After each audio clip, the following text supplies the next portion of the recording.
The pale reality and the high forehead. Hey guys, tonight we begin with something a little different.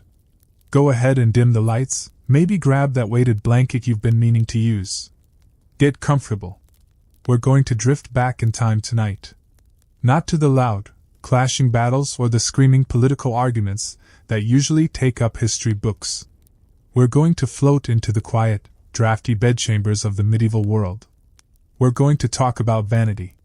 Specifically, what these people thought looked good, and the absolutely horrific things they did to themselves to achieve it. Because history is really just a long list of people making bad decisions, and then doubling down on them because they'd already bought the outfit. It's easy to look at old portraits, those stiff, unsmiling oil paintings where everyone looks slightly indigestion, and assume they just didn't care about appearance. Everyone looks gray and tired.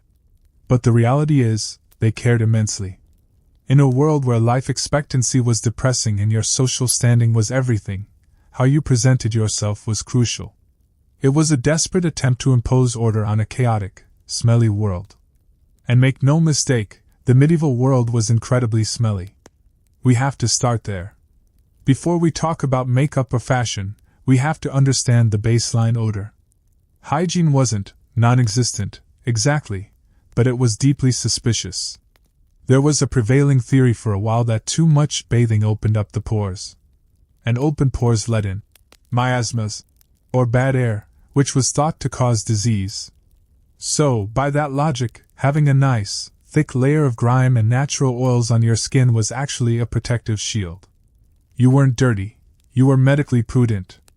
The very wealthy might take a bath every few weeks, maybe in a wooden tub lined with linen to avoid splinters in sensitive areas. The water would be lukewarm at best by the time the servants hauled it all up the stairs.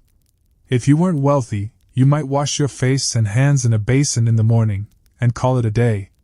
So, everyone smelled like wood smoke, old wool, sweat, and occasionally stale beer. To combat this, the nobility doused themselves in perfumes. Heavy musks, civet rosewater. It didn't cover the smell so much as compete with it. Imagine walking into a very crowded elevator where everyone is wearing too much cologne and hasn't showered in a month. That was the ambient scent of a royal court. So you have this base layer of grime. Now you have to build the look on top of it. The single most important beauty standard of the medieval period, and honestly for centuries afterward, was paleness. If you take nothing else away from this tonight as you drift off, remember this: being tan was terrible. A tan meant you worked outside. It meant you were a peasant, tilling the fields, exposed to the elements. If you were nobility, you wanted to look like you had never seen the sun in your life. You wanted to look like a root vegetable that had been left in a cellar a bit too long. That was the height of sophistication. It signaled that you were rich enough to stay indoors, doing absolutely nothing of value. The ideal skin tone was described in poetry as lily white, or like snow on ice. It was supposed to be translucent. You wanted your skin to be so pale that people could see the blue veins underneath. It gave you a delicate, almost sickly appearance. And for some reason, looking sickly was very fashionable. It implied a certain aristocratic fragility, a sensitivity that the sturdy, ruddy-faced peasants just didn't have. Naturally, very few people were actually this pale, even in Northern Europe. So, they had to fake it. The first method was just staying indoors. Castles were dark anyway. Windows were small slits designed for shooting arrows out of, not for letting sunlight in. If you did go outside, you wore wide-brimmed hats, veils, gloves. You covered every inch of skin. But if that wasn't enough, you turned to cosmetics. And this is where things get characteristically dark. The best way to achieve that dead white look was with ceruse. Venetian ceruse was the top-tier brand, the stuff the really high-status folks used. It was a mixture of white lead and vinegar. You painted this thick, opaque paste onto your face, your neck, and your chest, any skin that might show. It gave an incredibly smooth, satin-like finish. It covered up everything. Smallpox scars, blemishes, the natural redness of being a human being with blood circulation, all gone under a mask of white lead. Now, we know today that putting lead on your skin every single day is a spectacularly bad idea. Lead poisoning is a slow, miserable process. It starts with headaches and constipation. Then your skin turns gray and papery, which, ironically, makes you need more of the makeup to cover up the damage the makeup is causing. Eventually, your hair starts to fall out. Your teeth turn gray and rot at the gums. And finally, you get neurological damage, tremors, and madness. It was a slow suicide by vanity. But nobody made the connection for the longest time. Or if they did, they didn't care. Looking fashionable today was more important than having teeth tomorrow. If lead paint wasn't your style, there were other options. Some women would use flour or powdered chalk to dust their faces, which was safer, but less effective. It tended to flake off when you moved your face to, speak or eat. For those who were truly committed to the pale aesthetic, there was bleeding. You could just open a vein and let some blood out. The logic was that if you had less blood in your body, you wouldn't look so flushed and healthy. You'd look attractively faint. Because nothing says, "I'm thriving," quite like voluntary anemia. Leeches were also popular for this. Just pop a few behind the ears before a banquet to ensure that perfectly ghostly complexion. Let's float upward a bit, from the skin to the hairline. This is another area where modern standards and medieval standards completely diverge. Today, people generally like having hair. In the medieval period, high-status women spent a lot of time trying to get rid of a good portion of it. The ideal forehead was enormous. A high, rounded expanse of forehead was considered a sign of great beauty and intelligence. It made the face look more oval, which was the desired shape. If nature hadn't blessed you with a thigh head, you had to create one. Women would pluck their hairlines back, sometimes an inch or two, to create this massive brow. They didn't have tweezers like we do. They used rough pairs of pincers, or sometimes just their fingers and a lot of patience. It must have been incredibly painful, an endless cycle of plucking tiny hairs at the root just to look like you were slightly balding. They didn't stop at the hairline either. Eyebrows were barely there. They were plucked into impossibly thin arches, or sometimes removed entirely. Eyelashes, too. Having thick eyelashes was considered too earthy, too sensual. It was thought to look a bit bovine. So, women plucked out their own eyelashes. The result of all this plucking, the recessed hairline, the invisible eyebrows, the bare eyelids, gave the face a very blank, smooth, almost alien appearance. Like a pale egg with eyes drawn on it. What hair they did have left on their heads required maintenance. The ideal color for hair, much like skin, was light. Blonde hair was associated with angels, purity, and nobility. Dark hair was fine, but blonde was better. If you weren't naturally blonde, you could try bleaching it. The recipes for medieval hair bleach are horrifying. They involve things like stale urine, again with the smells, mixed with wood ash, lye, and various herbs.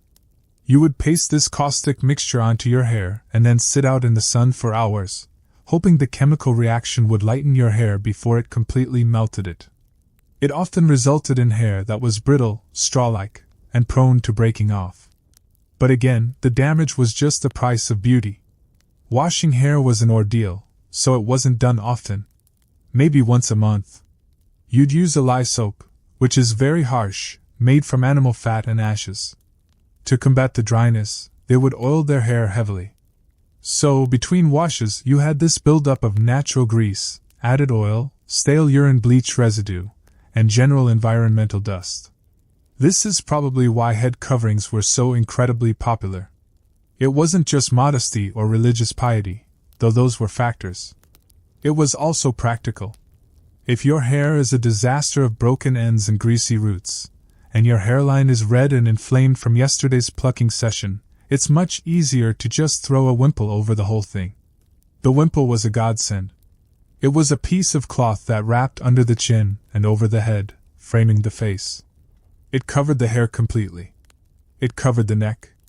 If you wore it tight enough, it could even give you a sort of primitive facelift, pulling the skin taut around the jawline. It was the medieval equivalent of a messy bun and a baseball cap. It said, "I'm pious and modest." but it also said, "I really didn't want to deal with my hair today." Later in the medieval period, the headwear got more elaborate. You had the Hennin, which is that tall, cone-shaped hat you always see princesses wearing in cartoons. Some of them were ridiculous, 2 or 3 feet high, with long veils trailing off the top. They were precarious. You had to walk very smoothly just to keep them balanced. They caught the wind like a sail. Doorways became a logistical challenge. But the height was the point. It made you look taller, more imposing. It forced you to hold your head completely still, giving you an air of rigid, detached dignity. You couldn't turn your head quickly to look at something. You had to turn your whole body. It was very impractical, which, of course, was the ultimate sign of status. Only someone who didn't have to do any actual work could afford to wear a 3-foot cone on their head. Let's drift down from the head now, past the pale, lead-painted neck, and look at the general silhouette. The medieval body shape was different from what we see in later centuries. There were no tight corsets yet, pushing everything up and in. The aesthetic was softer, rounder. For women, the ideal figure was practically pear-shaped. Narrow shoulders, small breasts, and a prominent, rounded belly. A high, rounded stomach was considered very beautiful. It mimicked the look of early pregnancy, which was highly desirable because the main job of a noblewoman was to produce heirs. Looking fertile was looking good. In art from this time, you'll often see women standing with their hands resting on their stomachs, emphasizing the curve. Their dresses were cut to highlight it. The fabric would be gathered just under the bust, letting the skirt flow out over the belly. Sometimes they even wore little padded cushions under their dresses, right over the stomach, to enhance the roundness. It was the exact opposite of sucking it in. You wanted to push it out. It's a strange contrast to the face, isn't it? The face had to be severely plucked, pale, and almost skeletal. But the body was supposed to look soft and fruitful. For men, the beauty standards were equally demanding, though in different ways. The ideal knight wasn't just a brute in armor. He was supposed to be elegant. Men, too, wanted to be pale. A sunburned knight looked like a mercenary, not a lord. They also plucked their eyebrows. They curled their hair and their beards with hot tongs. There are records of knights spending hours getting ready before a tournament, making sure their hair was perfectly coiffed before they put their helmets on, and immediately messing it all up. And then there were the legs. We have to talk about men's legs. The calves of a god and the shoes of a clown. We left off staring at men's legs. And in the later medieval period, everyone else was staring at them too. For a long time, men wore long robes, tunics that went down to their ankles. It was a very sensible, unisex look that said, "I am warm and I am covered." But as fashion evolved, hemlines for men started to rise. Dangerously high. The tunic shortened into the doublet, which barely covered the hips, and suddenly, the leg was on display. This was a high-stakes development for the medieval male ego. A well-turned calf became the ultimate symbol of virility. If you had shapely, muscular calves, it implied you spent a lot of time riding horses, hunting, or dancing, all very noble pursuits. If you had skinny, spindly legs, you looked like a peasant who had been underfed, or worse, a scholar who spent too much time sitting down reading books. So, naturally, men who skipped leg day had to improvise. They started padding their stockings. They would stuff wool or horsehair into the backs of their hose to create the illusion of a bulging gastrocnemius muscle. It was the medieval equivalent of stuffing a bra, but for the lower leg. You'd be walking around with basically 2 small pillows strapped to your shins, hoping they didn't migrate down to your ankles during a particularly vigorous gavotte. Speaking of hose, we need to clarify what these were. They weren't trousers. They weren't even joined at the top for a long time. They were 2 separate fabric tubes, one for the left leg, one for the right. You pulled them up and tied them to your doublet or a belt with little strings called points. The problem with having 2 separate leg tubes is fairly obvious. There's a gap in the middle. As doublets got shorter and shorter, the risk of exposing the royal undercarriage to the drafty castle air, or to the public, became a real logistical nightmare. Enter the codpiece. The codpiece started as a simple triangular piece of fabric, a modesty panel just to bridge the gap between the two legs of the hose. It was purely functional.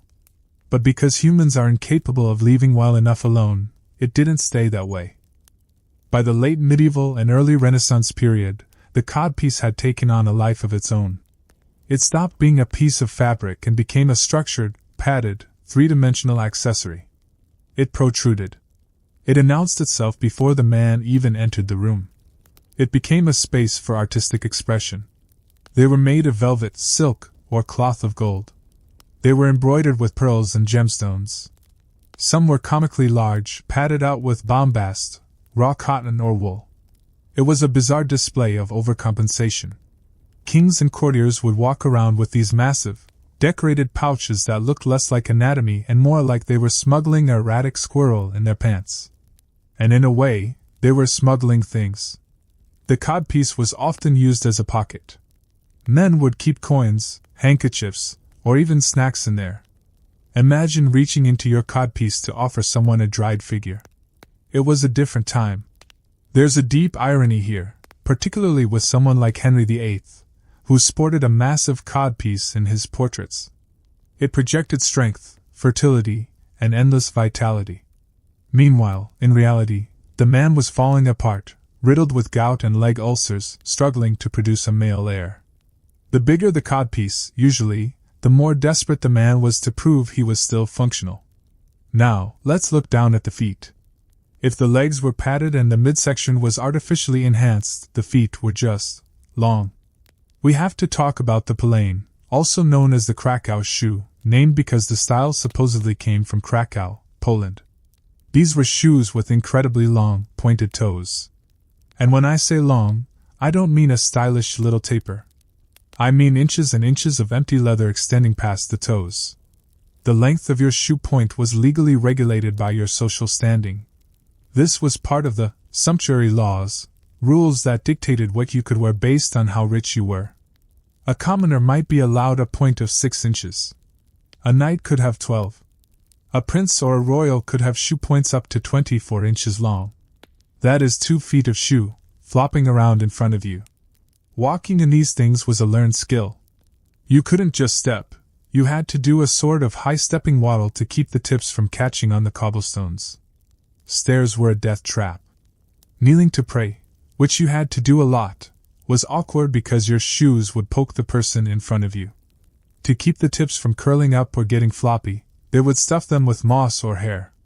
For the really long ones, the kings would sometimes have little gold or silver chains attached to the tip of the shoe, which they would then pull up and hook onto a garter at the knee. So, picture this, you are a high-status male. You are wearing tight leggings padded with horsehair to fake a calf muscle. You have a massive, pearl-encrusted box over your crotch. And your toes are chained to your knees. You cannot run. You can barely walk.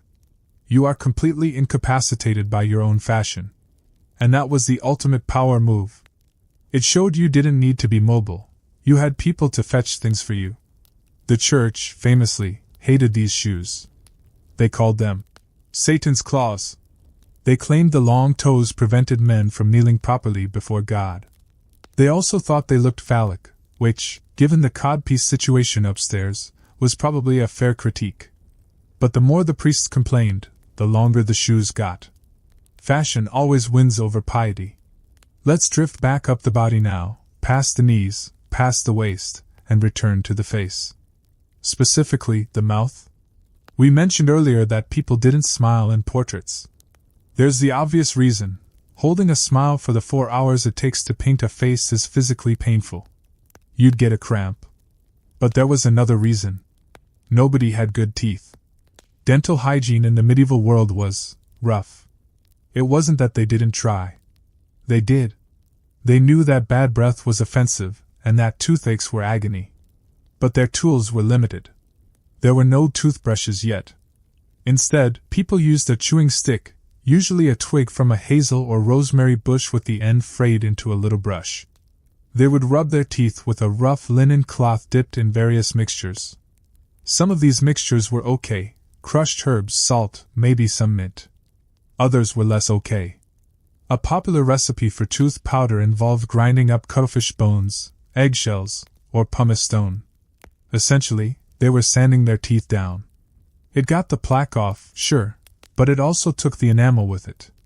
Over time, this left the teeth incredibly sensitive and prone to rot. And then there were the medicinal mouthwashes. One widely recommended cure for bad gums was to rinse your mouth with urine. Specifically, your own urine, or sometimes goat urine if you were feeling fancy. The ammonia in the urine probably did kill some bacteria, and it might have whitened the teeth a bit, but at what cost? Sugar wasn't widely available yet. It was a rare luxury spice for the very rich, so peasants actually often had better teeth than kings. The rich, who could afford sugar sculptures and candied fruits, rotted their teeth out in record time. Queen Elizabeth I, later on, famously had black teeth from her sugar addiction. It became such a status symbol that some people actually blackened their teeth on purpose to make it look like they could afford enough sugar to rot them. When a tooth did go bad, there was no filling it. There was no root canal. There was only extraction.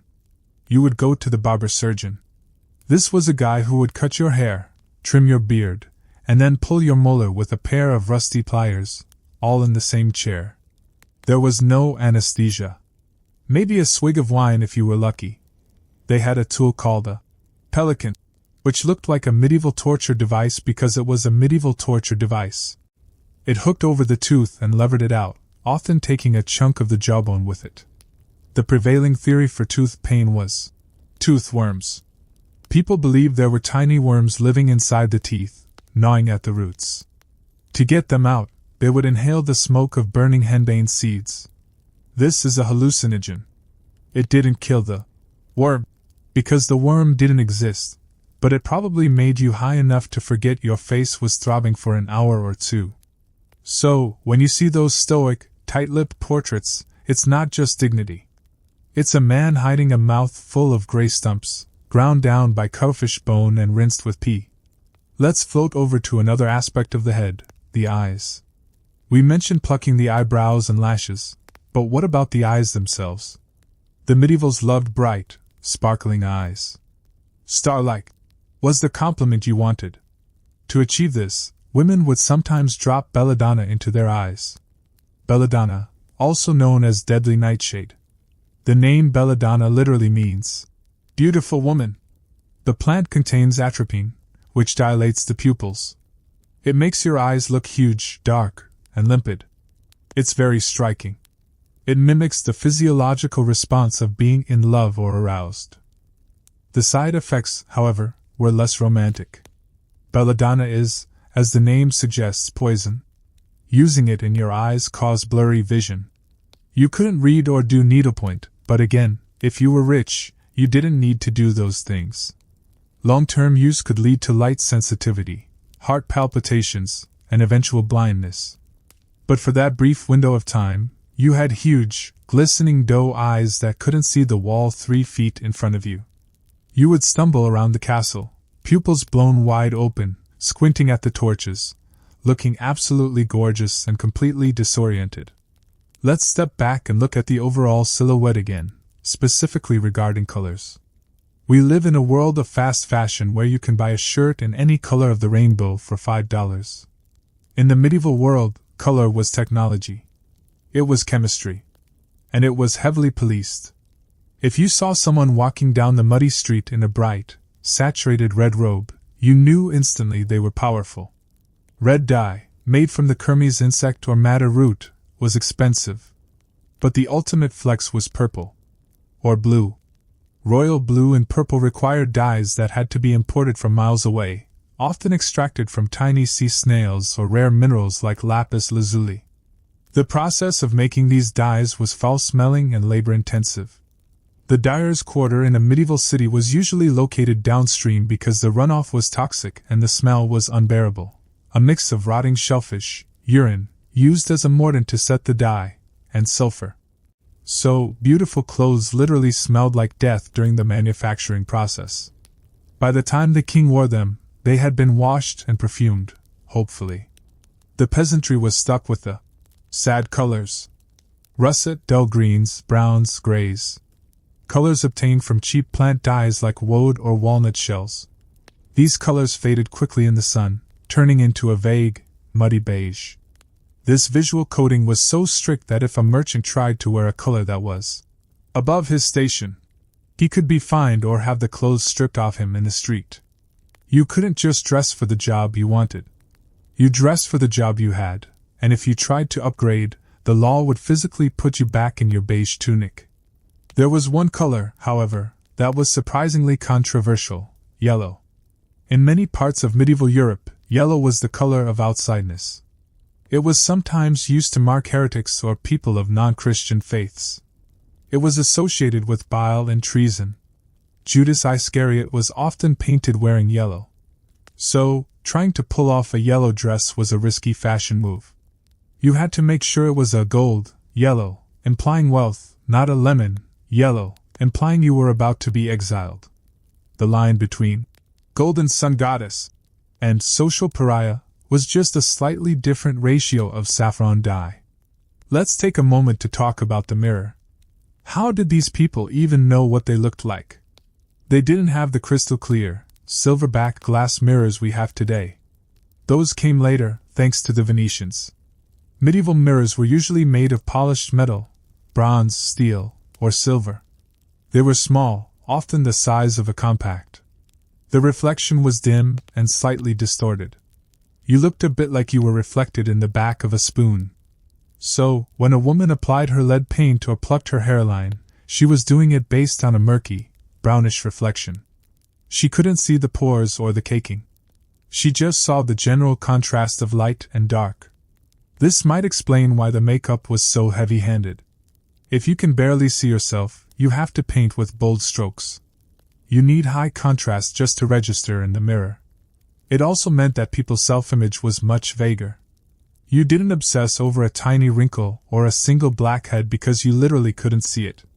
You just hoped the overall effect, from a distance, wasn't too terrifying. Now let's slide into the bedroom, purely for sleep, of course. We need to talk about what they wore to bed.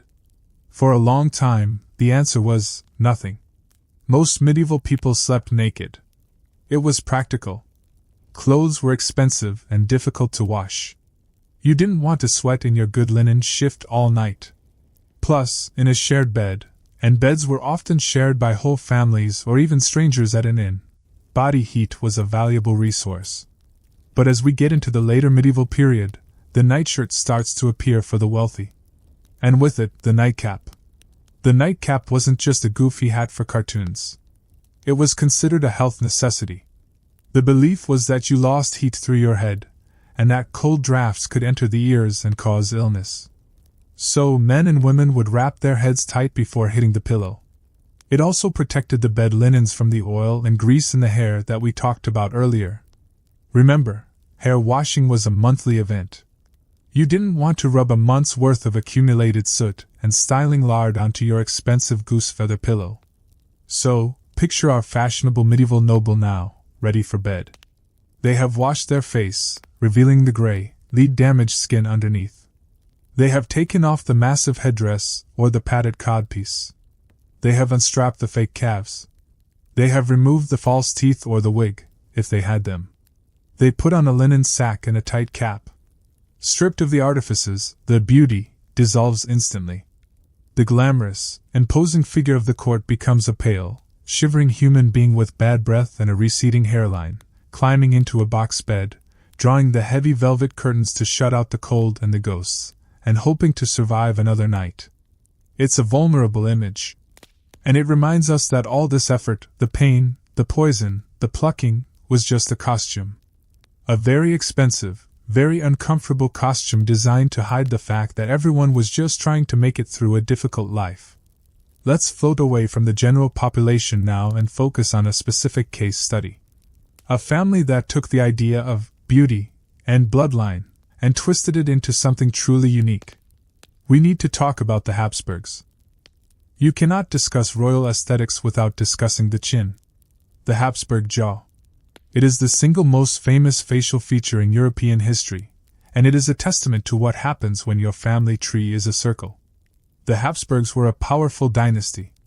They ruled Spain, Austria, big chunks of Italy, the Netherlands. They were the masters of Europe. And their strategy for keeping power was simple: keep it in the family. Literally. They married their cousins. They married their nieces. They married their uncles. They did this for generations. They thought they were preserving the purity of their royal blood. In reality, they were concentrating recessive genes with the efficiency of a laboratory experiment. The result was the mandibular prognathism. The lower jaw grew faster than the upper jaw. It jutted out, sometimes so far that the bottom teeth sat inches in front of the top teeth. It started out mild. A strong chin. A distinct look. "Oh, he has the Habsburg look," people would say, as if it were a compliment. But as the generations went on, and the gene pool shrank to a puddle, the jaw became a deformity. Let's look at Charles V, the Holy Roman Emperor. A man who ruled an empire where the sun never set. He was incredibly powerful. And he could not close his mouth. His jaw was so pronounced that his mouth hung open permanently. This caused a few problems. For one, he drooled. It's hard to look imperious and godlike when you have to constantly dab at your chin with a handkerchief. Speech was difficult. He had a lisp because his teeth didn't touch. Eating was a nightmare. He couldn't chew properly. There are accounts of him having to swallow food whole, or having his meat cut into tiny pieces so he could just sort of toss them back like a duck. It was said that he was very self-conscious about it. He grew a beard to try and hide the jut, but there's only so much a beard can do against bone structure like that. But Charles was a model of health compared to what came later. The ultimate tragedy of the Habsburg beauty standard, or lack thereof, was Charles II of Spain. Charles II is, well, he is the end of the line. By the time he was born in 1661, the inbreeding coefficient was higher than if his parents had been brother and sister. He was a human medical disaster. They called him El Hechizado, the bewitched, because people couldn't believe a human could be this sickly just by nature. They thought it must be a curse. He didn't speak until he was 4. He didn't walk until he was 8. And his jaw was so massive, so misaligned, that he couldn't chew at all. His tongue was also too large for his mouth, so he could barely speak. He drooled constantly. He was short, lame, epileptic, and senile by the time he was 30. He looked old. He looked like an old man when he was a teenager. He had the classic Habsburg droopy eyes, the pale skin, the long face. And the court? The court had to pretend he was fine. They had to treat him like a powerful monarch. Artists had to paint portraits of him that tried to minimize the jaw, tried to put a spark of intelligence in the eyes that simply wasn't there. They dressed him in the finest silks, the biggest wigs, the most expensive jewels. But it was just draping diamonds on a tragedy. Charles II's life was miserable. He was constantly poked and prodded by doctors who had no idea what was wrong with him. They bled him. They purged him. They put hot pigeons on his head to draw out the humors. Because, of course, if the king is having a seizure, the logical solution is to apply a fresh pigeon. When he finally died at age 38, the physician who performed the autopsy wrote one of the most haunting descriptions in medical history. He said the king's body did not contain a single drop of blood. His heart was the size of a peppercorn, his lungs corroded, his intestines rotten and gangrenous. He had a single testicle, black as coal, and his head was full of water. It was a brutal end to a dynasty that had spent centuries obsessing over their own superior blood. They had bred themselves into extinction, chasing a standard of purity that turned them into monsters. But that's a heavy note. Let's drift away from the autopsy table. Let's shake off the image of the hot pigeons. Let's move to something a bit more cosmetic. Let's talk about the wig. The wig is the ultimate accessory of the 17th and 18th centuries, but its roots, pun intended, go back further. Why did everyone start wearing massive piles of fake hair? The itchy scalp of the Sun King and the Queen who wouldn't change. We asked the question before the break. Why did everyone suddenly decide to wear massive piles of fake hair? The answer, as is so often the case in history, involves a sexually transmitted disease. In the late 16th and 17th centuries, syphilis was sweeping through Europe. They called it the French pox, if you were English, the Neapolitan disease, if you were French, and generally just the Great Pox, if you were unfortunate enough to have it. It was a nasty business. And one of the primary symptoms, along with the sores and the madness, was hair loss. Patchy, humiliating hair loss. In a society where long flowing locks were a symbol of status and virility, going bald was a social death sentence. It screamed, "I have made poor life choices." So, the wig was born out of shame. It started as a cover-up. But then, the royals got involved. Louis XIV of France, the Sun King, started going bald when he was just a teenager. This was unacceptable for a man who believed he was literally God's representative on earth. A deity cannot have a receding hairline. So, he hired 48 wigmakers to save his image. He didn't just want hair, he wanted hair. He wanted a lion's mane. He popularized the allonge wig, those massive, cascading mountains of curls that fall down the back and over the shoulders. Once the king did it, the courtiers had to do it. If the king wore a wig, you wore a wig. If the king wore a bigger wig, you bought a bigger wig. This is where we get the term bigwig. It literally meant someone rich enough to afford a massive, high-status hairpiece. These things were expensive. They were made of human hair, sourced from peasants, naturally, or horsehair, or goat hair. And they were heavy. Imagine wearing 3 pounds of wool on your head in the middle of July in a palace with no air conditioning and hundreds of candles burning. It was a sweaty, itchy nightmare. To combat the smell and the greasiness, they powdered them. They used pulverized starch, basically flour, scented with lavender or orange flower. They would put the wig on a stand and blast it with powder using a bellows. The problem with walking around with a head full of flour and animal grease is that you become a walking buffet for vermin. Wigs were notorious breeding grounds for lice. It was just a fact of life. You'd be at a high-stakes diplomatic dinner, negotiating a treaty, and you'd feel the distinct crawl of a louse migrating from your fake hair to your real forehead.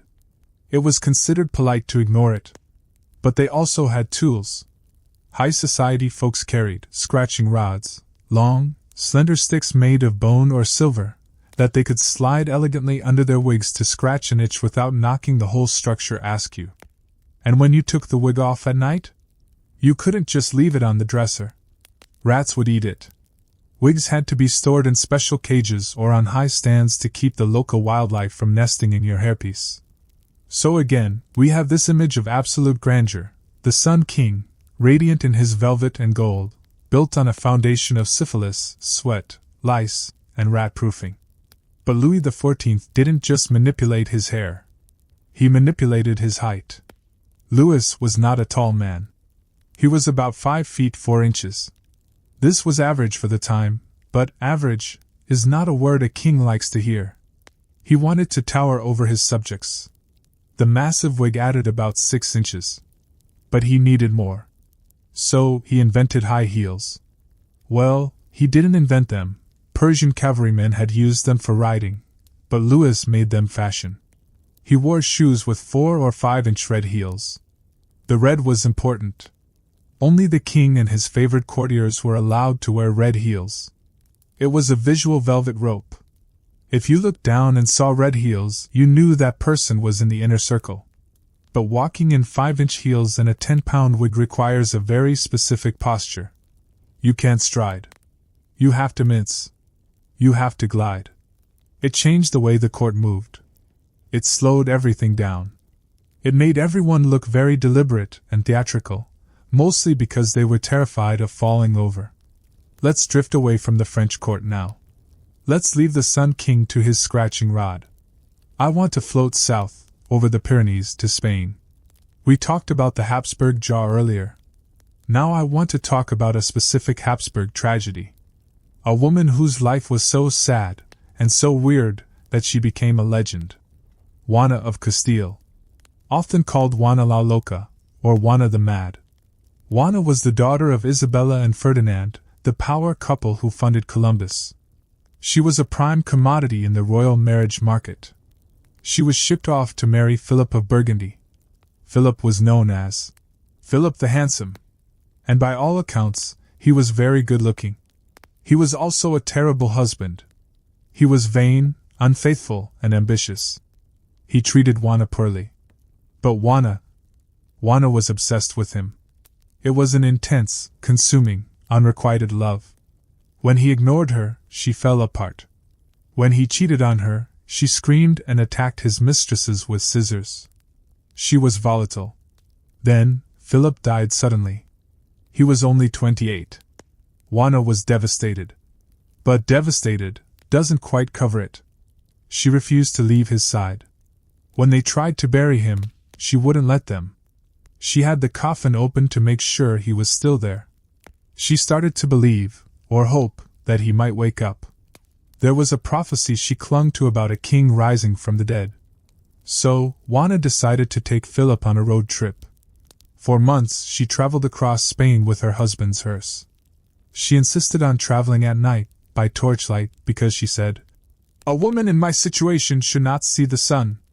It's a haunting image." A dark procession winding through the dry Spanish countryside. Monks chanting. Torches flickering. And in the center, a wagon carrying a decomposing, handsome Philip.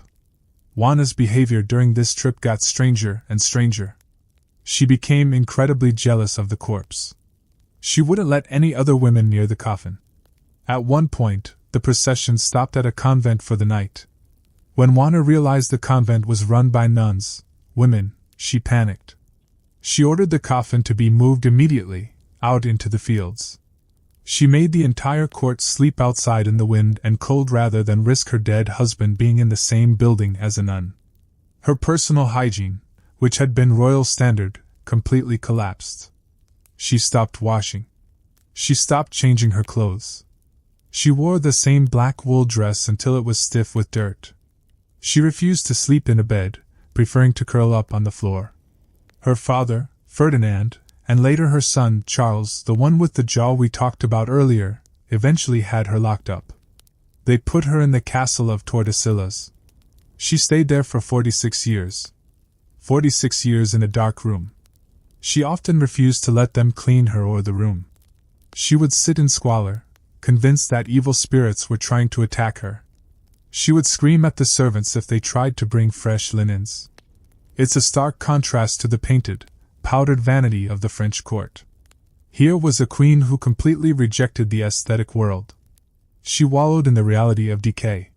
History has debated whether she was truly mad, or just a victim of a political coup. Her father and son certainly benefited from locking her up and taking her crown. Maybe she was just depressed. Maybe she was eccentric. Or maybe the inbreeding that would eventually destroy her family had already started to rewire her brain. But let's step back from the edge of that abyss. Let's lighten the mood, just a fraction. Let's talk about something that connects the vanity of Louis and the tragedy of Juana. Let's talk about the royal bedchamber itself. Specifically, the groom of the stool. You cannot talk about the personal lives of royals without talking about this job. It is the most baffling career path in history. The groom of the stool was a high-ranking courtier in the English court. His job description was exactly what it sounds like. He was responsible for helping the king go to the bathroom. The stool refers to the closed stool, which was a velvet-covered box with a hole in it and a pewter pot underneath. The king's portable toilet. Now, you might think this sounds like a punishment. Who wants to wipe the king's bottom? But in the strange logic of the court, this was one of the most coveted positions in the entire kingdom. Why? Access. The groom of the stool was with the king during his most private, vulnerable moments. The king would talk. He would gossip. He would ask for advice. There were no guards, no other ministers. Just the king, the groom, and the stool. If you wanted a law passed, or a title for your cousin, you didn't ask the prime minister. You asked the guy holding the royal toilet paper. They were incredibly powerful. They were called grooms of the stool, but they were essentially the king's best friend and confidant. They kept the secrets of the royal digestion, which was treated as a matter of state security. The medical obsession with the king's waste was intense. Doctors would examine the royal urine and stool daily to divine the health of the monarch. It was like reading tea leaves, but grosser. If the king was constipated, the whole court panicked. If the king was regular, ambassadors would write home about it. "Great news from London," they'd say. "His Majesty has moved his bowels." It brings us back to that central theme. The king's body wasn't his own. It was public property.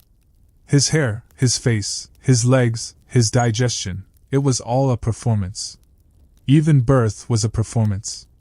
Let's float over to the birthing chamber.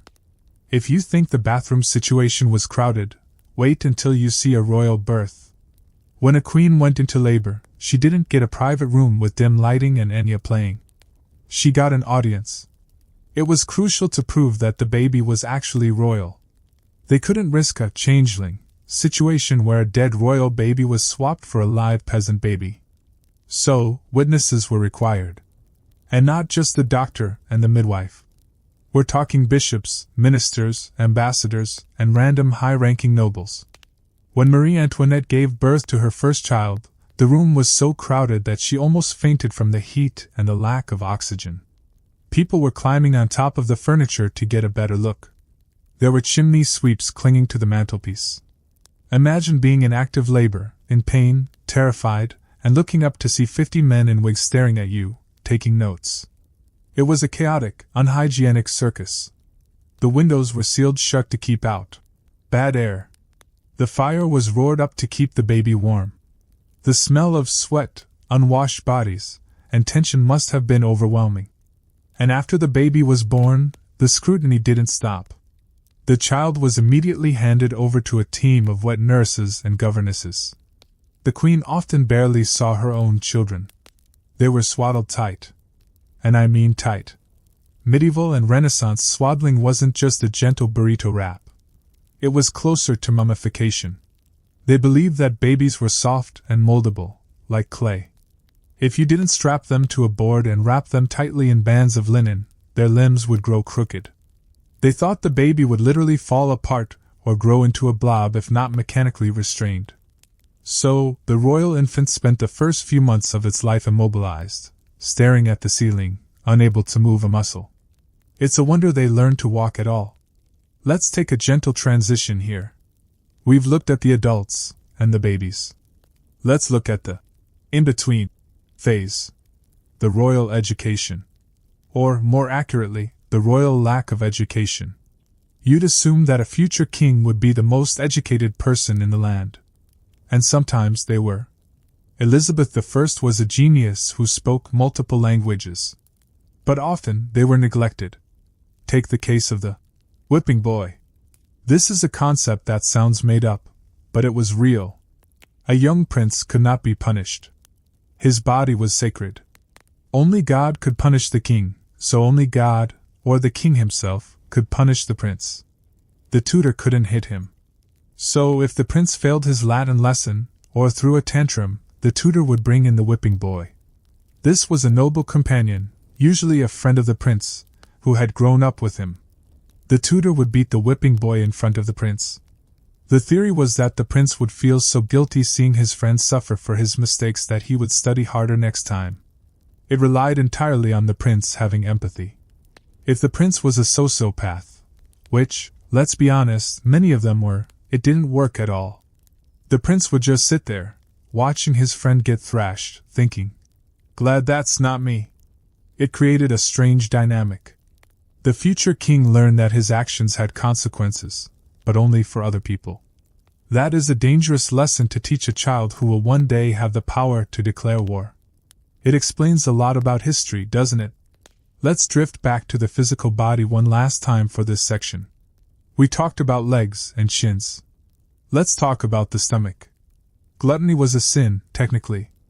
But in practice, it was a sport. The royal diet was a disaster. It was almost entirely meat. Vegetables were considered peasant food.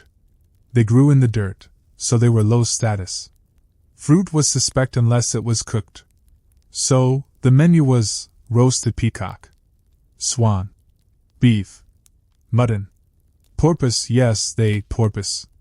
Beaver tails, considered a fish, so you could eat them on Fridays. And everything was heavily spiced. Not to hide the taste of rotting meat, that's a myth.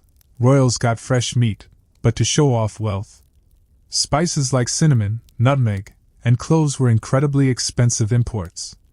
Serving a bland dish was a sign of poverty. So they ate rich, spicy, meat-heavy meals, washed down with gallons of wine or ale because water was unsafe. The result was gout. Gout is a form of arthritis caused by uric acid crystals forming in the joints, usually the big toe. It is agonizing. It feels like your bones are being crushed. It was known as the disease of kings. It was almost a status symbol in itself. If you had gout, it meant you were eating well. Henry VIII had terrible gout. He had to be carried around in a special chair. He had a mechanism of pulleys and ropes installed in his palaces just to get him up the stairs. So, picture the most powerful men in Europe. They are wearing powdered wigs full of lice. Their faces are painted with lead. Their teeth are rotting. Their legs are padded with horsehair. And they are being winched up the stairs like cargo because their toes are exploding with crystallized meat consumption. It's not exactly the Disney version, is it? And yet, despite all this physical misery, they never stop trying to one-up each other. Let's float over to a specific rivalry. A fashion standoff. The Field of the Cloth of Gold. This was a summit meeting between Henry VIII of England and Francis I of France. It was supposed to be a peace treaty. It turned into a passive-aggressive flex-off of epic proportions. They met in a valley in France. But they didn't just set up a few tents. They built a temporary city. Henry brought a portable palace made of canvas and timber, painted to look like brick. It had glass windows. It had fountains that sprayed wine instead of water. Francis pitched a tent made entirely of gold cloth. It was so shiny it hurt to look at. They spent weeks partying, jousting, and wrestling. And every day, they changed their outfits. It became a contest of who is wearing the most ridiculous thing? At one point, Henry came out dressed as a shivering shepherd, but his rags were made of cloth of gold and silver. It was pur chic for the 1% of the 1%. Francis countered by wearing a velvet mantle covered in so many jewels that he could barely stand up. They were like two peacocks screaming at each other. And the funniest part? It accomplished nothing. A few years later they were at war again. All that gold cloth, all that wine fountain engineering, all that dressing up for nothing. Just a big, expensive party in a muddy field, while the peasants watched from a distance, wondering why the fountains were purple. Let's settle down for a moment. Let the image of the golden tents fade. We're going to transition to something quieter. Something smaller. We're going to look at the pets. Because if you think humans were spoiled and weird, wait until you meet the royal dogs. But first, let's take a deep breath. Adjust your pillow. We're drifting deeper into the timeline now. The sleeve dog and the floor compost. We ended the last section promising to talk about the dogs. And we must. Because in a world where human life was cheap, royal dogs were living better than 99% of the population. You might picture big, noble hunting hounds, sleek greyhounds or wolfhounds loping through the mist. And they had those. But the real stars of the domestic sphere were the lapdogs. Or, more accurately, the sleeve dogs. These were tiny creatures bred to be as small as possible so they could be carried around inside the cavernous sleeves of a lady's gown. It was a symbiotic relationship. The dog got a warm, silk-lined hammock to sleep in all day. The lady got a living hot water bottle. But there was another, slightly grosser function for these dogs. They were flea magnets. The theory was that fleas prefer animal blood to human blood. So, if you carried a small, warm dog in your sleeve or on your lap, the fleas would migrate from your heavy velvet dress onto the dog. The dog was essentially a biological flea trap. A decoy. It's a thankless job, but someone had to do it. These dogs were pampered to an obsessive degree. In the French court, they had their own velvet cushions, their own little jeweled collars, and sometimes even their own servants. There are records of royal dogs being fed roasted chicken breast while the servants in the kitchen were eating stale bread pottage. But it wasn't just dogs. The royal menagerie was a status symbol. If you were a king, you couldn't just have a cat. You needed a lion. Or a polar bear. The Tower of London, which we usually associate with beheadings and prisoners, actually housed a zoo for centuries. It was a cramped, miserable place for the animals. Imagine a polar bear living in medieval London. The King of Norway gifted one to Henry III. To be fair, they tried their best. They allowed the bear to swim in the Thames River to catch fish. They attached a long, sturdy rope to its neck and let it paddle around in the murky, sewage-filled water of the Thames. It must have been a surreal sight for a London boatman, rowing down the river and seeing a massive white bear bobbing around in the fog. Then there was the elephant gifted by the King of France. They had no idea what to feed it.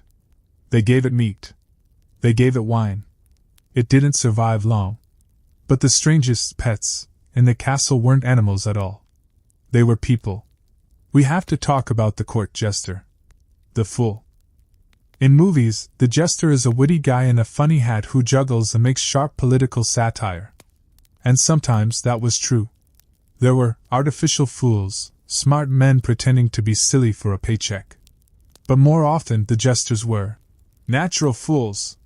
These were people with learning disabilities, developmental disorders, or physical deformities. They were collected. It sounds cruel to modern ears, because it was.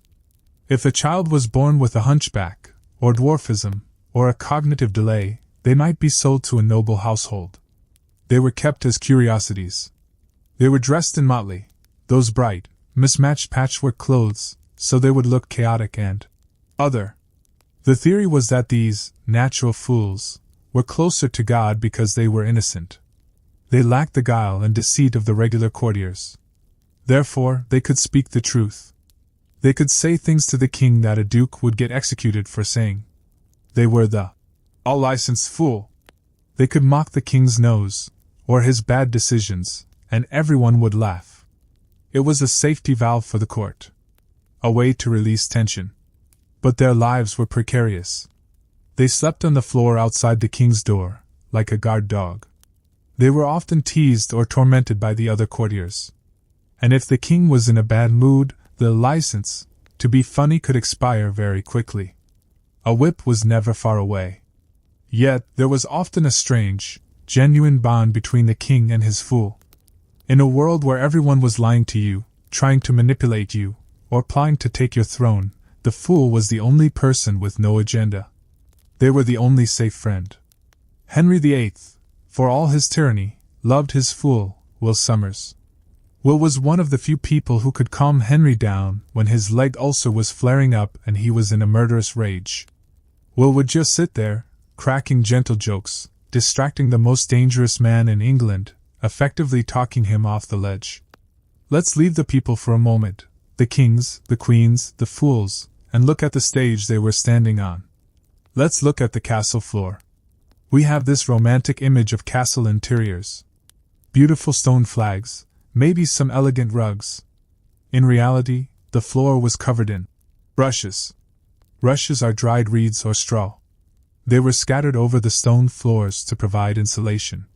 Stone is cold. Straw is warmer. In a well-run household, these rushes were swept out and replaced regularly. Maybe once a week. But in a large, busy castle? Not so much. Erasmus, the Dutch philosopher, visited England in the 16th century, and he wrote a scathing review of the floor situation. He described the rushes as being left alone for years.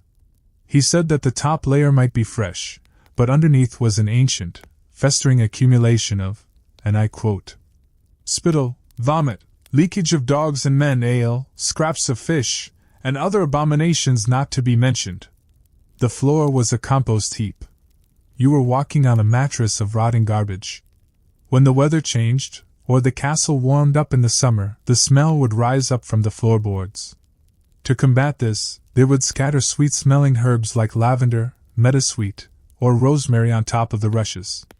So the ambient smell of a castle was a mix of lavender, and rotting fish. It also explains why they wore those wooden pattens, overshoes, even indoors sometimes. You didn't want your nice velvet shoes touching the abominations hidden in the straw. And insects. Obviously. If you live on a compost heap, you are going to have roommates. Fleas, lice, beetles, mice. The floor was alive. This lack of hygiene extended to the table manners as well. We talked about the food, the roasted peacock and the porpoise. But how did they eat it? Forks were not a thing for a long time. They were seen as weirdly affected, an Italian novelty. God gave us hands, the English said. Why do we need little metal claws? So you ate with your fingers. You had a knife to cut the meat, and a spoon for broth, but everything else was manual. You would reach into the communal dish, grab a hunk of meat, and eat it. If it was saucy, you dipped your bread in it.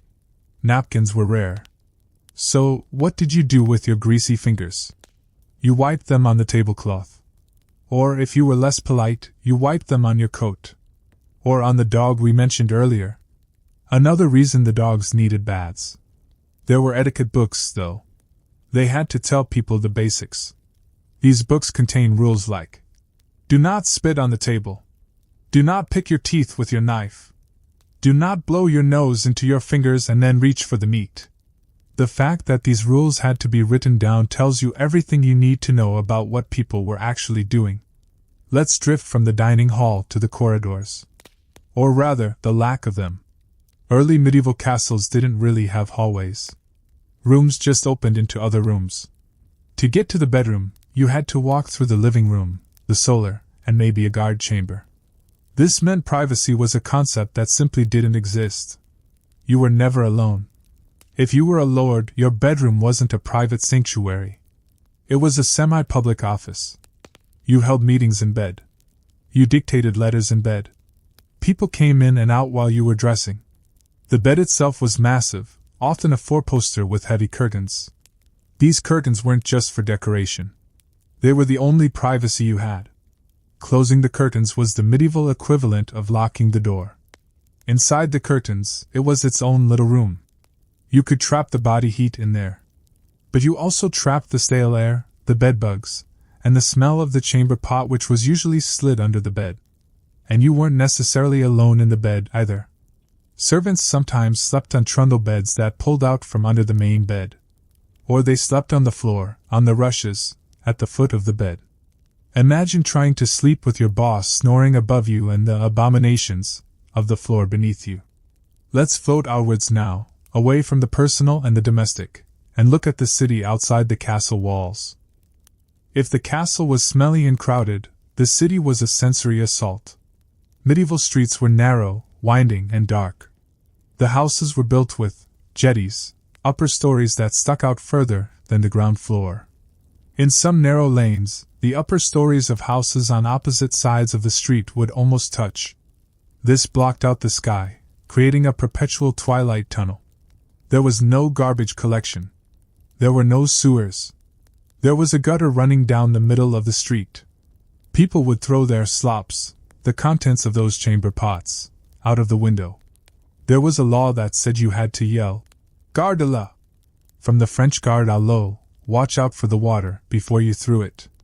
But if you were walking below, and you didn't hear the warning, well, the streets were mud, mixed with animal manure and waste.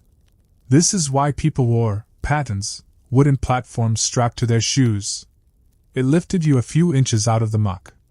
But amidst all this grime, there was a desperate desire for order and beauty. We see it in the guilds. The guilds were the unions of the medieval world. The weavers, the dyers, the goldsmiths, the cordwainers, shoemakers. They controlled everything. If you wanted to make shoes, you couldn't just open a shop. You had to join the guild. You started as an apprentice, usually at age 12. You lived with the master. You weren't paid. You were essentially an indentured servant for 7 years. Then you became a journeyman. You could travel and work for a daily wage, hence the name, journey means day. Finally, if you were good enough, and rich enough, you produced a masterpiece. This was a literal object, a perfect shoe, a flawless silver cup that proved your skill. If the guild liked it, you became a master. The guilds were incredibly protective. They policed quality. If you were a baker and you sold a loaf of bread that was underweight, the guild would punish you. The punishment for bad bread was public humiliation. They would tie the baker to a hurdle, a wooden sled, with the bad loaf of bread tied around his neck, and drag him through the muddy, sewage-filled streets we just described. It ruined your reputation. There was also the pillory. This is the wooden frame with holes for the head and hands. You'd stand there for hours while the townspeople threw rotten vegetables, dead cats, and mud at you. It was a society that believed in shame as a corrective tool. Public shaming was the primary form of law enforcement for minor crimes. Let's drift back to the idea of masterpieces and craftsmanship for a moment, because it touches on beauty again. The things they made were incredibly durable. We live in a disposable world. They lived in a world where a good pair of boots was an investment for a decade. A coat was left in a will. To my second son, I leave my best green doublet. That was a serious inheritance. Because fabric was so labor-intensive to make, spinning the thread, weaving the cloth, dyeing it in the smelly vats, clothes were recycled endlessly. A king's robe would become a duke's coat, then a merchant's vest, then a servant's jacket, and finally, it would be cut up into quilts or cleaning rags. Nothing was wasted. This brings us to the rag and bone man. This was a person who walked the streets calling out for old rags and bones. The rags were used to make paper, wood pulp paper came much later. The bones were used to make glue, or ground up for fertilizer, or carved into buttons and needles. It was a circular economy, born of necessity. Let's shift gears and float over to the concept of time. How did they know what time it was? There were no wristwatches. There were no smartphones. For the average peasant, time was measured by the sun and the church bells. The day was divided into canonical hours, matins, lauds, prime, terce, sext, none, vespers, compline. The bells rang from the monastery or the parish church to mark these prayer times. You didn't say, "I'll meet you at 4:30. You said, "I'll meet you at vespers." This meant time was fluid. In the summer, the daylight hours were longer, so the hours of work stretched out. In the winter, the work days shrank. Mechanical clocks started appearing in town squares in the late medieval period. They were massive, iron machines. They didn't have minute hands, only hour hands. Because who needed to know the minute? Life wasn't that precise. But these clocks were marvels. They often had automata, little moving figures. At noon, a door would open and little wooden knights would joust, or a rooster would flap its wings. People would gather just to watch the clock strike. It was the medieval equivalent of checking your phone, but it was a communal event. Look, the wooden goat is hitting the bell again. It was a reminder of order in a chaotic world. A machine that marched on, tick-tock, regardless of the plague or the mud or the famine. Speaking of the plague, we can't really do a sleep-inducing history without touching on the medical theories of the time. But we'll keep it gentle. No horror stories. Just the weird logic of it. The four humors. This was the governing theory of the body for nearly 2,000 years. The idea was that the body contained four liquids: blood, phlegm, yellow bile, and black bile. If you were healthy, these were in balance. If you were sick, it was because you had too much of one. If you had a fever, you had too much blood, hot and wet. The cure? Remove the blood. Hence, the leeches. If you were depressed, you had too much black bile, cold and dry. This is where we get the word melancholy, melon, black, chol, bile.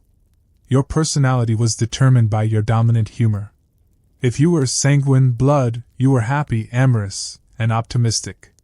If you were phlegmatic, phlegm, you were slow, calm, and unemotional. If you were choleric, yellow bile, you were angry and bad-tempered. If you were melancholic, black bile, you were sad and poetic. It was essentially the medieval horoscope.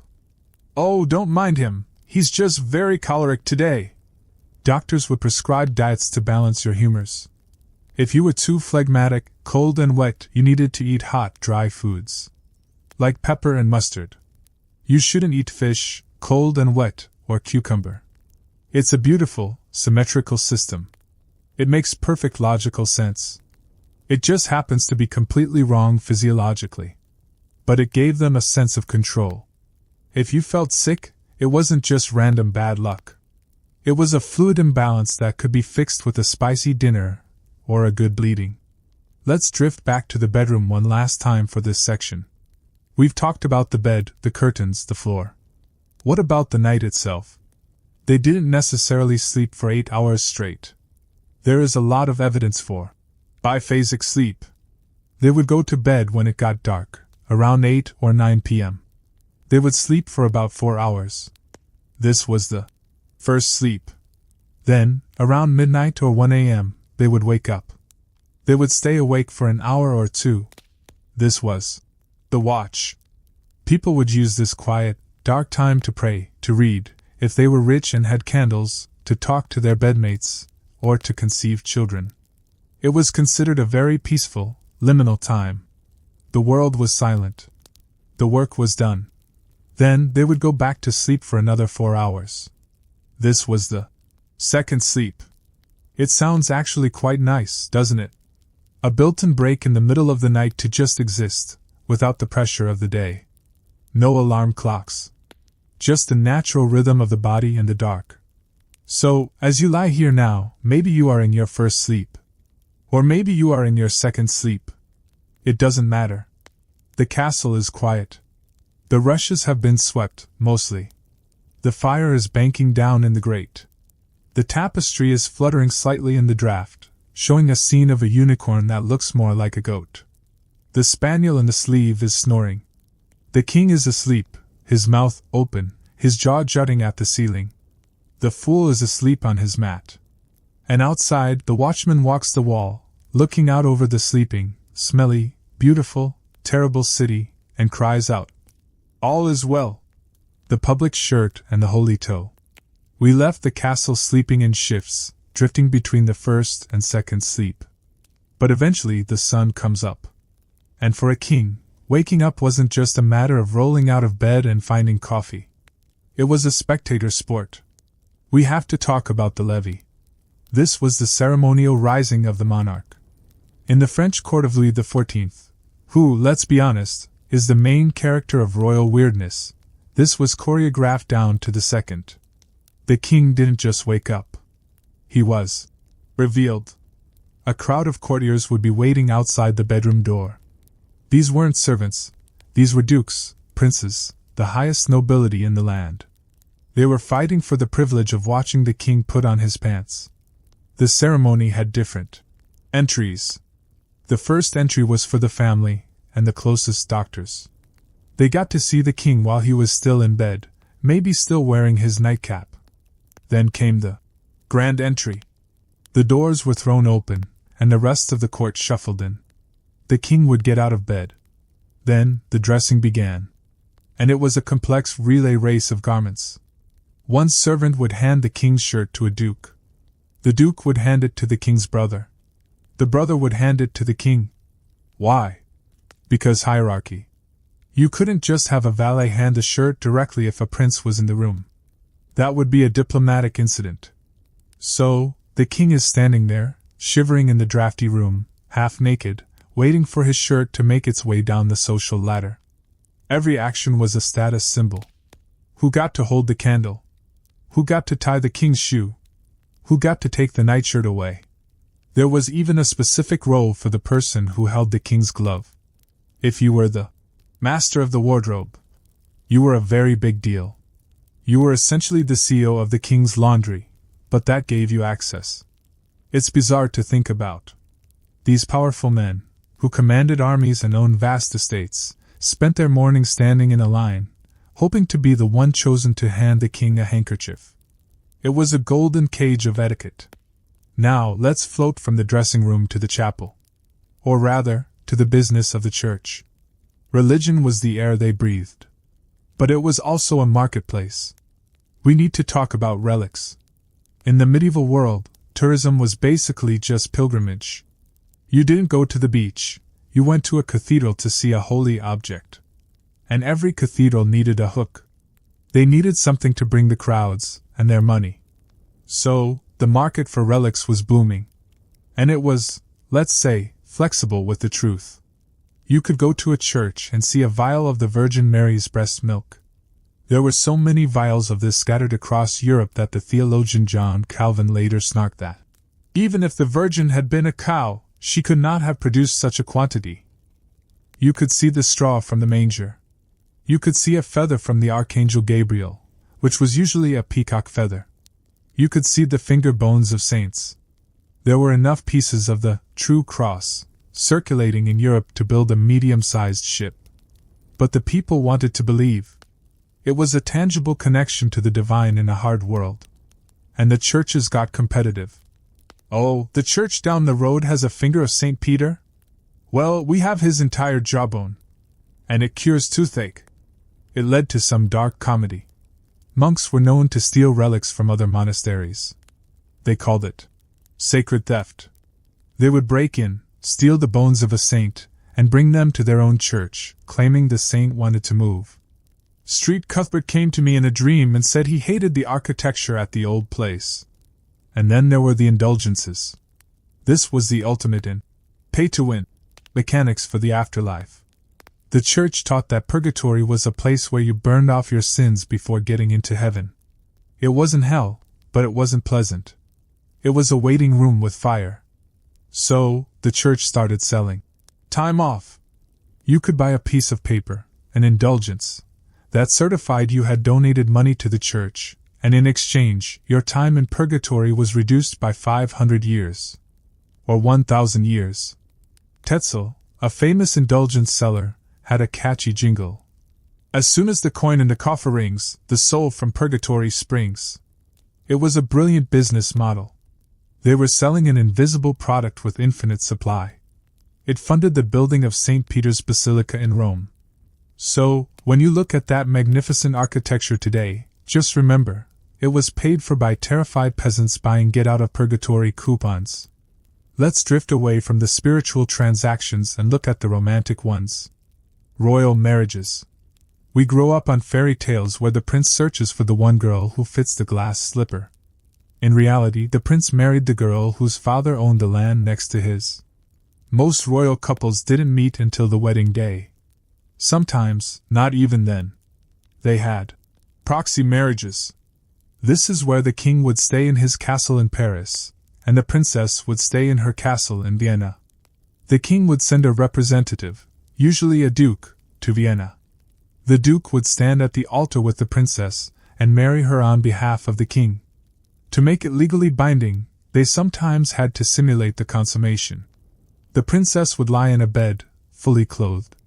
The duke, the proxy, would come in and slide one bare leg under the sheets, touch her leg with his, and then leave. That counted. Legally, she was now married to the king she had never seen. When they finally did meet, it was often disappointing. We have the famous story of Henry VIII, again. He is the gift that keeps on giving, and of Cleves. Henry was looking for wife number 4. He sent his painter, Hans Holbein, to Germany to paint a portrait of Anne. Holbein, knowing who paid his salary, painted a very flattering picture. She looked lovely. Henry fell in love with the painting. He agreed to the marriage and traveled to England. The princess would stay in her castle in Vienna. The king would send a representative, usually a duke, to Vienna. The duke would stand at the altar with the princess and marry her on behalf of the king. To make it legally binding, they sometimes had to simulate the consummation. The princess would lie in a bed, fully clothed. The duke, the proxy, would come in and slide one bare leg under the sheets, touch her leg with his, and then leave. That counted. Legally, she was now married to the king she had never seen. When they finally did meet, it was often disappointing. We have the famous story of Henry VIII, again. He is the gift that keeps on giving, and of Cleves. Henry was looking for wife number 4. He sent his painter, Hans Holbein, to Germany to paint a portrait of Anne. Holbein, knowing who paid his salary, painted a very flattering picture. She looked lovely. Henry fell in love with the painting. He agreed to the marriage and traveled to England. Henry, eager to be romantic, decided to surprise her. He dressed up in a disguise, he loved disguises, and burst into her room while she was watching a bull baiting out the window. He tried to kiss her, and had no idea who this fat, aggressive stranger was. She was polite but cold. She pushed him away. Henry was humiliated. He stormed out, took off his disguise, and came back in as the king. But the damage was done. He famously declared, "I like her not. She looks like a Flanders mare." A horse. He went through with the wedding because he had to, politics. But he divorced her 6 months later. To her credit, and of Cleves was smart. She accepted the divorce, took a massive settlement of castles and money, and lived the rest of her life in England as the king's beloved sister. She survived. She was the winner of the Game of Thrones because she knew when to fold. But even when the couple liked each other, the wedding night was a nightmare. The bedding ceremony. In the medieval and early modern era, privacy was suspicious. If the king and queen went into a room alone, how did the court know they actually did the deed? The validity of the marriage, and the legitimacy of any future children, depended on consummation. So, the court came with them. The newlyweds were stripped by their attendants and put into bed. Then, the priest would come in and bless the bed. He would bless their bodies. He would sprinkle holy water on the sheets. Then, the parents might come in to give advice. The courtiers would stand around drinking wine and making bawdy jokes. They would throw stockings at the couple, a game where you tried to land a stocking on the king's nose for good luck. Finally, the curtains would be drawn. But the guests didn't necessarily leave the room. They might just stand outside the curtains, listening, until the king gave a signal that the act was complete. Imagine the pressure. You are 16 years old. You just met your spouse today. You are exhausted. And your entire cabinet of ministers is standing 3 feet away, eating cake and waiting for you to perform. It's a wonder they had any children at all. Let's leave the awkwardness of the royal bedroom and travel to the quietest place in the medieval world. The library. But this isn't a library like you know it. This is a place of heavy metal. Books were incredibly valuable. Before the printing press, every book was handwritten. A monk spent a year or more copying a Bible. They were written on vellum, calfskin. It took a whole herd of cows to make one Bible. Because they were so expensive, worth the price of a house sometimes, libraries chained the books to the shelves. You couldn't check a book out. You had to bring your desk to the book. There were long iron chains attached to the spine of the book and bolted to the shelf. You would stand there, reading the book within the radius of its chain. And the books themselves, they are full of personality. If you look at the margins of medieval manuscripts, you find the monks talking to us. Copying text for 8 hours a day by candlelight is boring and painful. The monks would doodle. We find drawings of knights fighting snails. Why snails? Historians are still arguing about it. Maybe the snail represented the slow crawl of time. Maybe the monks just hated gardening. We find drawings of rabbits hunting dogs. We find very rude cartoons of bishops. And we find complaints written in the margins. The ink is thin. The parchment is hairy. I am cold. Thank God, it will soon be dark. This page was written by a monk who was very tired. It's such a human connection. You can feel the backache of a guy who died 800 years ago. He wasn't a holy vessel of divine knowledge. He was just a guy with a cramp who wanted a beer. Let's step outside the monastery now and hit the road. Travel. If you wanted to go somewhere in the medieval world, you had to really want it. Because the journey was going to hurt. The Roman roads had fallen into disrepair. Most roads were just dirt tracks. In the summer, they were baked hard and full of ruts that could break a wheel. In the winter, they were a sea of mud that could swallow a horse. If you were rich, you traveled in a carriage. But carriage is a generous word. These were wooden boxes on wheels. There was no suspension. No springs. The box sat directly on the axle. Every bump, every rock, every rut was transferred directly to your spine. It was called the bone shaker. For a reason. Inside the carriage, you were tossed around like dice in a cup. If you were prone to motion sickness, God help you. And the windows? Usually just leather flaps. So you either sat in the dark, or you opened the flap and got hit with dust and rain. If you were poor, you walked. Or you rode in a cart. And when night fell, you had to find an inn. Medieval inns were not the Holiday Inn. You didn't book a room. You booked a space. You might pay for a spot in a bed. Not the whole bed. A spot. You could be sharing a mattress with 3 strangers. The mattresses were stuffed with straw, again with the straw. And, of course, the bedbugs were included in the price. There's a famous phrase. Sleep tight. Some say it refers to the ropes that held the mattress up. You had to tighten them so the bed didn't sag. Others say it's just a rhyme. But in a medieval inn, sleeping tight was a survival strategy. You wanted to wrap yourself up so nothing could bite you. And the food at the inn? Whatever was in the perpetual stew. This was a pot that sat over the fire constantly. They would throw things in, a rabbit, a turnip, a cabbage. They would ladle stew out. They never emptied the pot. They just kept adding to it. Some of the atoms in that stew might have been boiling for weeks. It was efficient. It was warm. It was biologically questionable.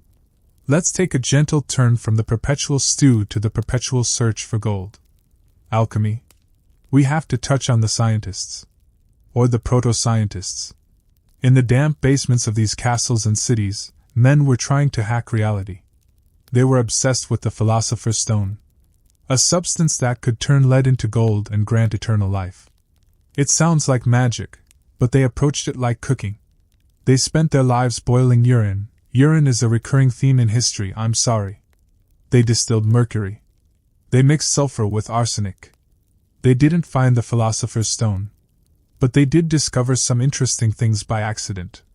Hennin, an alchemist in the 17th century, was trying to make gold from urine.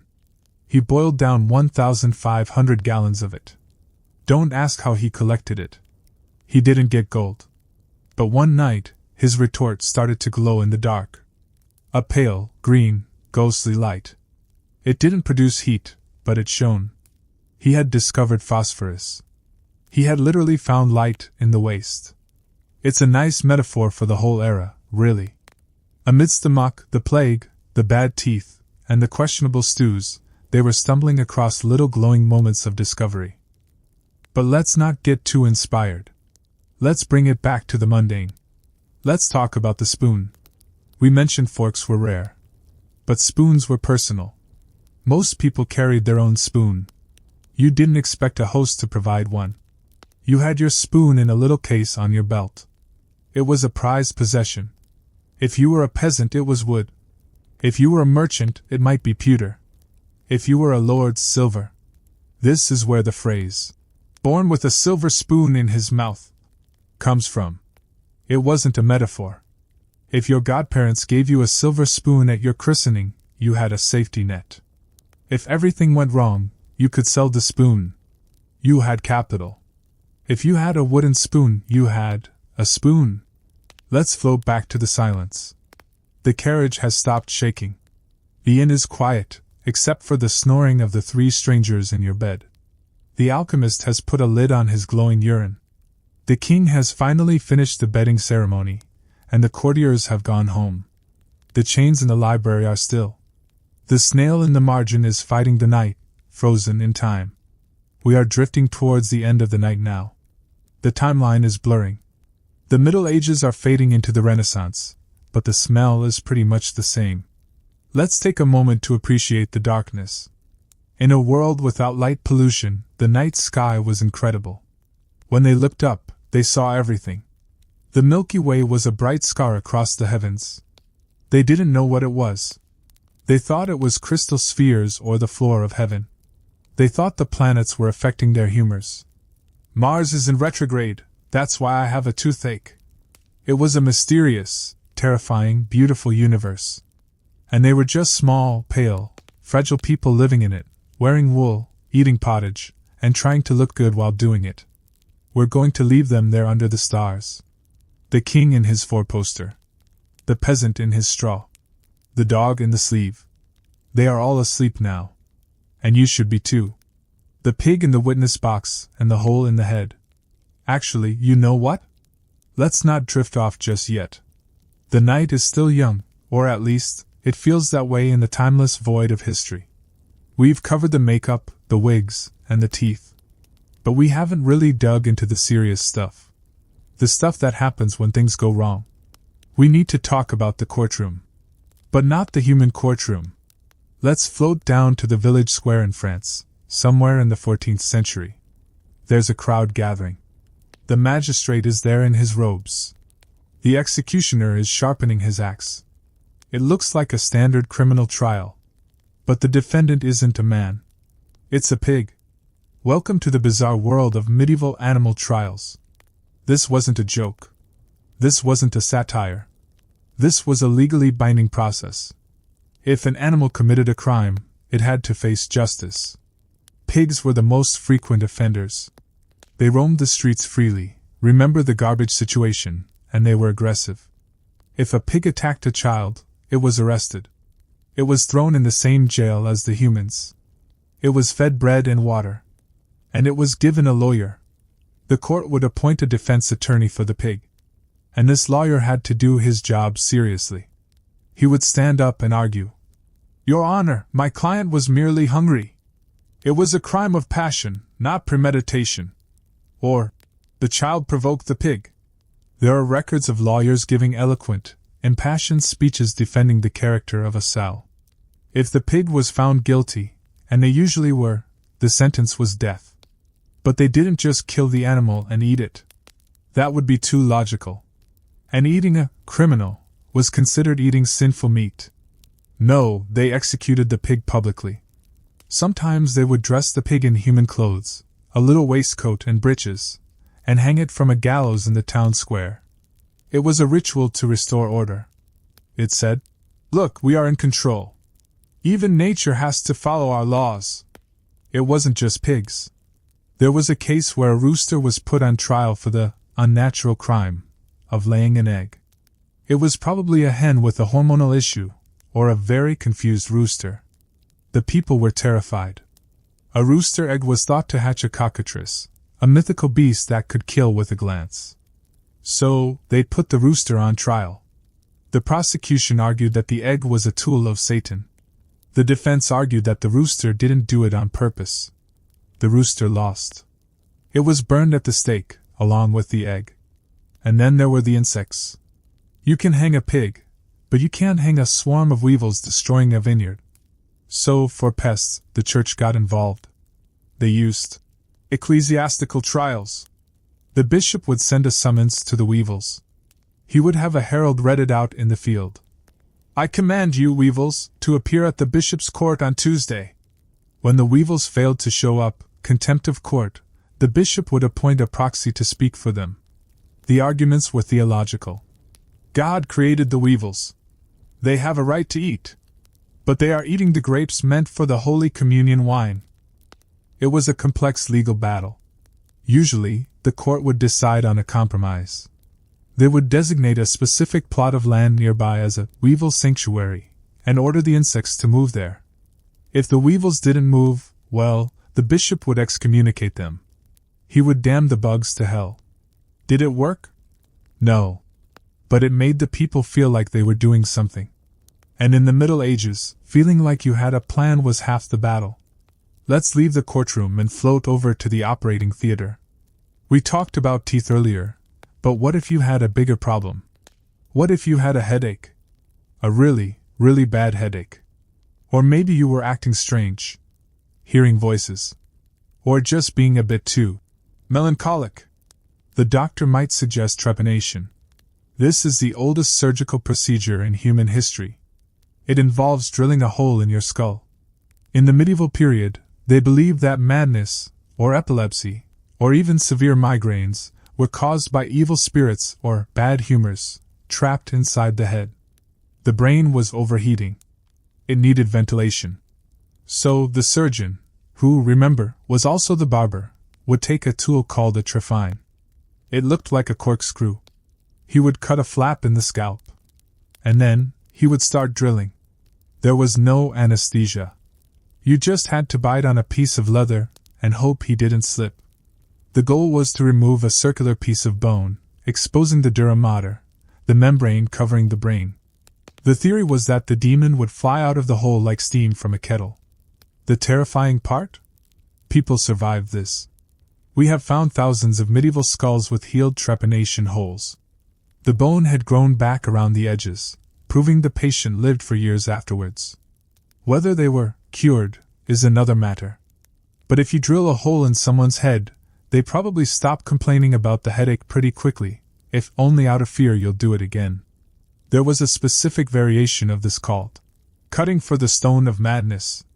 There was a popular belief, depicted in paintings by Bosch and others, that stupidity or madness was caused by a physical stone growing inside the brain.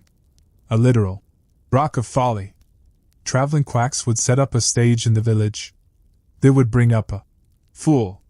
They would make a small incision in his forehead, do some sleight of hand, and then triumphantly produce a bloody stone, which they had palmed in their hand. "Behold," they would shout, "I have removed the madness." The patient, probably paid off or just relieved it was over, would act cured. The crowd would cheer. The quack would sell his miraculous ointments and move to the next town before anyone realized the patient was still an idiot. Let's drift from the brain to the skin. There was a disease that everyone feared, but that had a very specific, very weird cure. Scrofula. It was a form of tuberculosis that affected the lymph nodes in the neck. It caused ugly, weeping swellings. It was gross. It was painful. And it was known as the king's evil. Why? Because of the cure. The belief was that a divinely anointed king had the power to cure this specific disease just by touching it. It was the ultimate PR stunt for the monarchy. It proved God was on their side. So, on designated days, the King of England or France would hold a touching ceremony. Hundreds, sometimes thousands of sick peasants would line up. The king, wearing his robes, would touch the open sores of these people, one by one. He would usually hang a touch piece, a gold coin on a ribbon, around their necks as a talisman. Think about the germ theory implications here. You have a king touching thousands of tubercular infections with his bare hands, and then going to dinner. Charles II of England was a touching enthusiast. He touched over 90,000 people during his reign. That is an industrial scale of laying on of hands. He did it so much he would sometimes get exhausted and have to take breaks. Did it work? Surprisingly, sometimes it seemed to. The placebo effect is powerful. And scrofula is a disease that goes into remission on its own. If you get touched by the king, and 3 weeks later the swelling goes down naturally, you're going to tell everyone it was a miracle. The king touched my neck and gave me a gold coin, and now I'm better. It created a loyal fan base. Who needs a healthcare system when you have a magic king? But not all medical treatments were so benevolent. Let's talk about the mummy. Not the Egyptian pharaoh. The medicine. In the 12th to 17th centuries, Europeans were obsessed with mumia. This was a powder made from ground-up Egyptian mummies. Grave robbers in Egypt would dig up ancient bodies, ship them to Venice or London, and apothecaries would grind them into dust. Rich people would eat this. They would mix it with wine or honey. It was prescribed for everything: bruises, stomach aches, paralysis. The logic was, ancient Egyptians knew secrets of preservation. They lasted forever. If I eat them, maybe I will last forever too. It created a massive black market. Eventually, they ran out of real mummies. So, unscrupulous dealers started making fresh mummies. They would take the bodies of executed criminals, dry them out in an oven with some bitumen and pitch, and sell them as authentic pharaoh powder. So, you have the nobility of Europe, the most civilized people on earth, literally engaging in cannibalism of dried criminals, thinking it would cure their cough. Let's float away from the medicine cabinet, because it's getting a little crowded with dead bodies. Let's look at something lighter. Let's look at sports. We think of sports as organized events. referees, rules, halftime shows. Medieval sports were riots with the ball. Let's talk about mob football. This happened usually on Shrove Tuesday. The entire village would divide into two teams. Sometimes it was the married men versus the bachelors, or the upriver villagers versus the downriver villagers. The ball was a pig's bladder blown up with air, another bad day for the pig. Or sometimes a leather sack stuffed with feathers.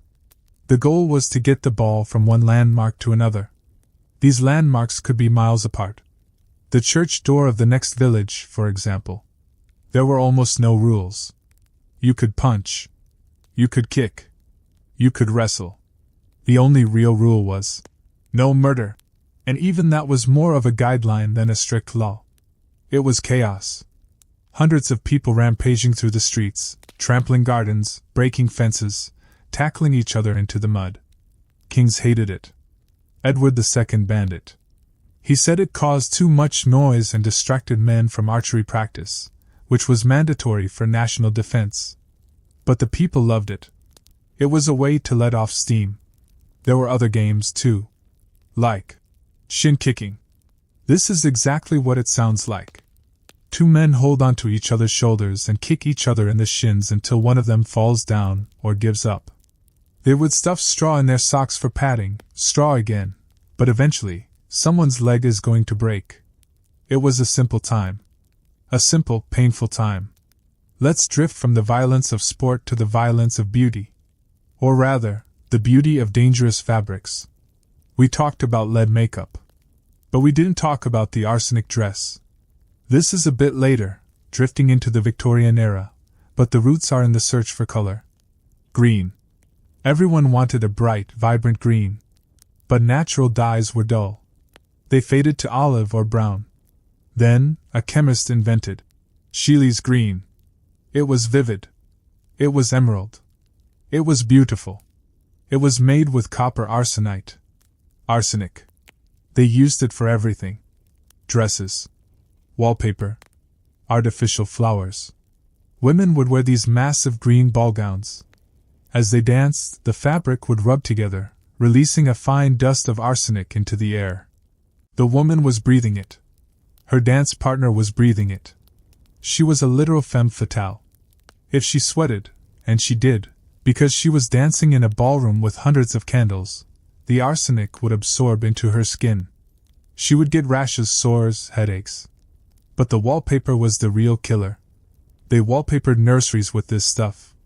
There are tragic stories of children wasting away, getting paler and weaker, and the doctors couldn't figure it out. They would send the child to the seaside for fresh air, and the child would recover. They would bring the child back to the lovely green nursery, and they would get sick again. Napoleon's death is often linked to the green wallpaper in his room on St. Helena. The damp climate caused a mold to grow on the paper, which metabolized the arsenic and released it as a toxic gas. The emperor was essentially fumigated to death by his own interior decoration. Let's float back to the medieval period for a moment to close the loop on hygiene. We talked about the bath. But we didn't talk about the toilet paper. What did they use? If you were rich? Wool or linen. Soft pieces of cloth that were washed and reused. If you were poor? Leaves. Moss. Hay. But the Romans, let's dip back just for a second because this is fascinating. The Romans used a tersorium. This was a sponge on a stick. In a public latrine, you would use the sponge, then rinse it in a bucket of vinegar and salt water, and leave it for the next person. The communal sponge. Suddenly, the medieval handful of hay doesn't sound so bad, does it? Let's drift to the concept of privacy in a different way. The spy holes. Castles were full of them. Squints. These were little holes cut into the stonework. Sometimes they looked down from a solar into the great hall, so the lord could watch his servants eating and make sure they weren't stealing the silver. Sometimes they looked into the chapel, so you could watch Mass without actually having to get out of bed or leave your room. Lazy piety. It reinforces that feeling of paranoia. The walls literally had eyes. You could never be sure if the Lord was watching you from a dark slit in the stone. And if you were caught doing something wrong? We mentioned the pillory. But let's talk about the scold's bridle. This was a punishment specifically for women who talked too much. Or gossips. Or women who nagged their husbands. It was an iron muzzle. A cage that went over the head. It had a metal plate that went into the mouth and pressed down on the tongue. Sometimes the plate had spikes on it. If you tried to speak, it cut your tongue. Let's float away from the medicine cabinet, because it's getting a little crowded with dead bodies. Let's look at something lighter. Let's look at sports. We think of sports as organized events. Referees, rules, halftime shows. Medieval sports were riots with the ball. Let's talk about mob football. This happened usually on Shrove Tuesday. The entire village would divide into two teams. Sometimes it was the married men versus the bachelors, or the upriver villagers versus the downriver villagers. The ball was a pig's bladder blown up with air, another bad day for the pig. Or sometimes a leather sack stuffed with feathers. The goal was to get the ball from one landmark to another. These landmarks could be miles apart. The church door of the next village, for example. There were almost no rules. You could punch. You could kick. You could wrestle. The only real rule was no murder, and even that was more of a guideline than a strict law. It was chaos. Hundreds of people rampaging through the streets, trampling gardens, breaking fences, tackling each other into the mud. Kings hated it. Edward II banned it.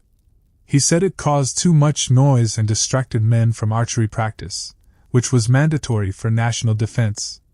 But the people loved it. It was a way to let off steam. There were other games, too. Like shin kicking. This is exactly what it sounds like. Two men hold onto each other's shoulders and kick each other in the shins until one of them falls down or gives up. They would stuff straw in their socks for padding, straw again, but eventually, someone's leg is going to break. It was a simple time. A simple, painful time. Let's drift from the violence of sport to the violence of beauty. Or rather, the beauty of dangerous fabrics. We talked about lead makeup. But we didn't talk about the arsenic dress. This is a bit later, drifting into the Victorian era, but the roots are in the search for color. Green. Everyone wanted a bright, vibrant green. But natural dyes were dull. They faded to olive or brown. Then, a chemist invented Scheele's green. It was vivid. It was emerald. It was beautiful. It was made with copper arsenite. Arsenic. They used it for everything. Dresses. Wallpaper. Artificial flowers. Women would wear these massive green ball gowns. As they danced, the fabric would rub together, releasing a fine dust of arsenic into the air. The woman was breathing it. Her dance partner was breathing it. She was a literal femme fatale. If she sweated, and she did, because she was dancing in a ballroom with hundreds of candles, the arsenic would absorb into her skin. She would get rashes, sores, headaches. But the wallpaper was the real killer. They wallpapered nurseries with this stuff.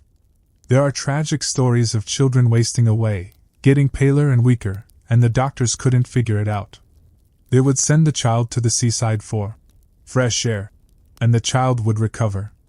They would bring the child back to the lovely green nursery, and they would get sick again. Napoleon's death is often linked to the green wallpaper in his room on St. Helena. The damp climate caused a mold to grow on the paper, which metabolized the arsenic and released it as a toxic gas. The emperor was essentially fumigated to death by his own interior decoration. Let's float back to the medieval period for a moment to close the loop on hygiene. We talked about the bath. But we didn't talk about the toilet paper. What did they use? If you were rich? Wool or linen. Soft pieces of cloth that were washed and reused. If you were poor? Leaves. Moss. Hay. But the Romans, let's dip back just for a second because this is fascinating. The Romans used a tersorium. This was a sponge on a stick. In a public latrine, you would use the sponge, then rinse it in a bucket of vinegar and salt water, and leave it for the next person. The communal sponge. Suddenly, the medieval handful of hay doesn't sound so bad, does it? Let's drift to the concept of privacy in a different way. The spy holes. Castles were full of them. Squints. These were little holes cut into the stonework. Sometimes they looked down from a solar into the great hall, so the lord could watch his servants eating and make sure they weren't stealing the silver. Sometimes they looked into the chapel, so you could watch Mass without actually having to get out of bed or leave your room. Lazy piety. It reinforces that feeling of paranoia. The walls literally had eyes. You could never be sure if the Lord was watching you from a dark slit in the stone. And if you were caught doing something wrong? We mentioned the pillory. But let's talk about the scold's bridle. This was a punishment specifically for women who talked too much. Or gossips. Or women who nagged their husbands. It was an iron muzzle. A cage that went over the head. It had a metal plate that went into the mouth and pressed down on the tongue. Sometimes the plate had spikes on it. If you tried to speak, it cut your tongue. Others went the opposite way. They said, "Well, we're all going to die next week. Let's party." Boccaccio, an Italian writer from the time, describes people abandoning their work, drinking all day, breaking into empty houses to steal wine, and living purely for pleasure. It was a nihilistic festival. The Wailolo of the 14th century. And then, there was the dancing plague. This is one of my favorite historical events because it is so inexplicable. Strasbourg, 1518. A woman named Frau Troffea walked out into the street and started dancing. There was no music. She just started twisting, twirling, and shaking. She didn't stop. She danced for hours. Her husband tried to get her to stop. She couldn't. She danced until she collapsed from exhaustion, slept for a bit, woke up, and started dancing again. Then, others joined in. Within a week, there were 30 people dancing. Within a month, there were 400. They weren't having fun. Accounts say they looked terrified. They were screaming in pain. Their feet were bleeding. They were begging for it to stop, but their legs just kept moving. It was a mania. The city council didn't know what to do. They called the doctors. The doctors said, "It's overheated blood. They need to dance it out." So, and this is the part that feels like a sitcom sketch, the council decided to encourage the dancing. They hired a band. They hired professional musicians to play drums and pipes to keep the beat going. They built a wooden stage in the market square. If they want to dance, let them dance. It backfired. The music just made more people join in. People started dying. Heart attacks. Strokes. Dehydration. They literally danced themselves to death. Eventually, they realized the music was a bad idea. They took the survivors to a shrine of Saint Vitus, the patron saint of dancers, and gave them red shoes. Why red shoes? Unclear. Maybe to hide the blood. They prayed, and eventually, the mania subsided. Historians think it was a mass psychogenic illness, mass hysteria caused by extreme stress. The people were starving, the plague was around, the harvest had failed. Their collective brains just snapped. And the stress manifested as an uncontrollable jig. It's a reminder that the human mind is a fragile thing. Push it too hard with famine and fear, and it might just start dancing. Let's slow down the tempo. From the frantic dancing to a very quiet, very sad ritual. The Sin Eater. This was a custom in parts of England and Wales, specifically in rural villages. When someone died, their soul was heavy with unconfessed sins. To help them get to heaven, the family would hire a sin eater. This was usually a beggar. An outcast. Someone who lived on the edge of the village. The family would place a loaf of bread and a bowl of ale on the chest of the dead body. The belief was that the bread would absorb the sins of the deceased like a sponge. The sin eater would come into the house. The room would be dark, filled with grieving relatives. He would stand over the corpse. He would pick up the bread. And he would eat it. He would drink the ale. And in doing so, he took the sins onto himself. The dead person was now clean and could go to heaven. But the sin eater? He was now carrying the spiritual weight of another person's bad deeds. He was paid a few coins, a pittance, and then chased out of the house. He was considered unclean. People wouldn't look him in the eye. He was a spiritual garbage man. Imagine the life of a sin eater. Walking through the village, knowing that everyone hates you, but they need you. Knowing that your own soul is getting heavier and heavier with every crust of bread you eat.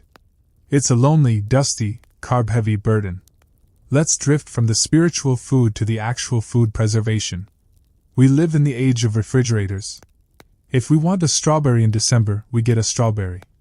In the medieval world, winter was coming, and it was going to be hungry. They had to preserve everything. And the main method was salt. Lots of salt.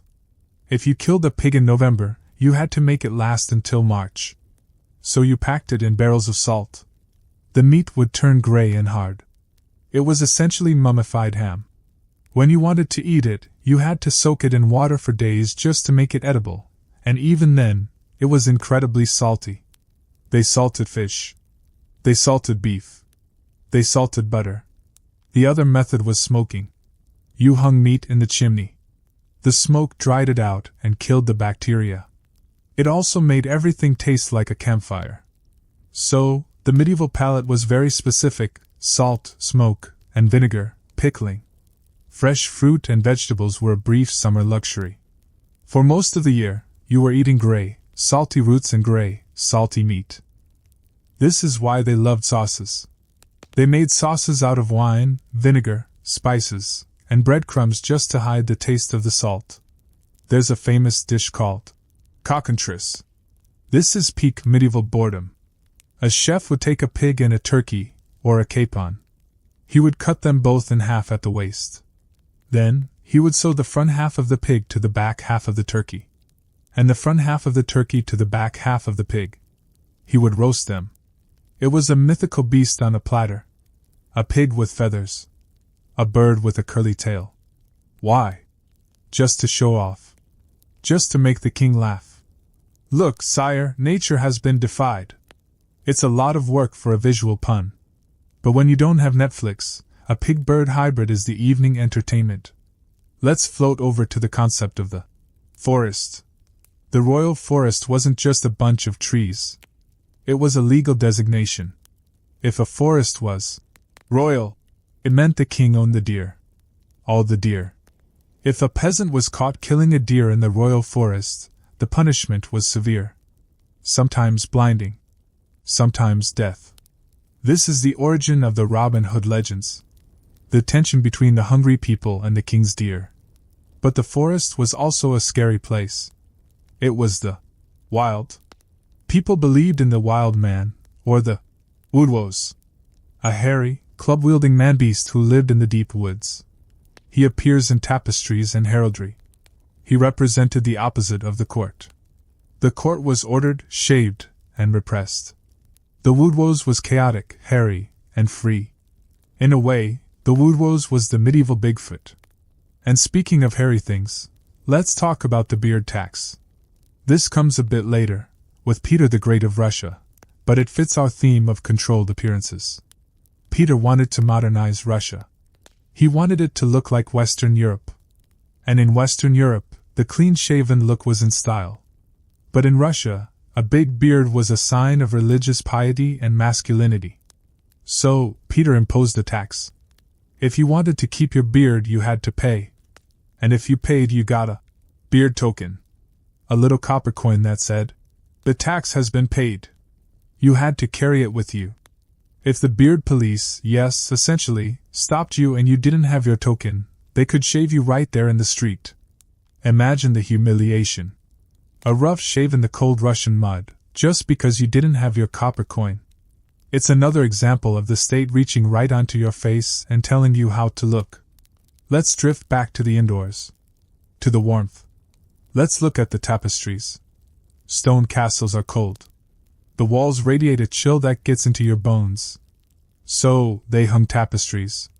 Massive, heavy wool hangings. They acted as insulation. But they were also the comic books of the day. They told stories. You might have a tapestry showing the Trojan War, or a hunt, or a Bible story. But because the weavers often had never seen the things they were depicting, the art is unique. You see lions that look like angry dogs. You see elephants that look like lumps of dough with a hose attached. You see babies that look like tiny, muscular middle-aged men. This is a whole subgenre of art history. Ugly Renaissance babies. The idea was that the baby Jesus was born perfect and unchanging, a homunculus. So they painted him looking like a tiny 40-year-old accountant. But the tapestries also had a function in espionage. Behind the arras, tapestry, was a great place to hide. In Hamlet, Polonius is stabbed while hiding behind a tapestry.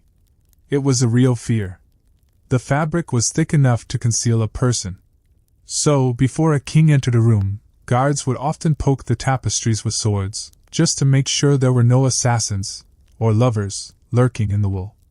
It gives a whole new meaning to checking the room. You had to stab the walls.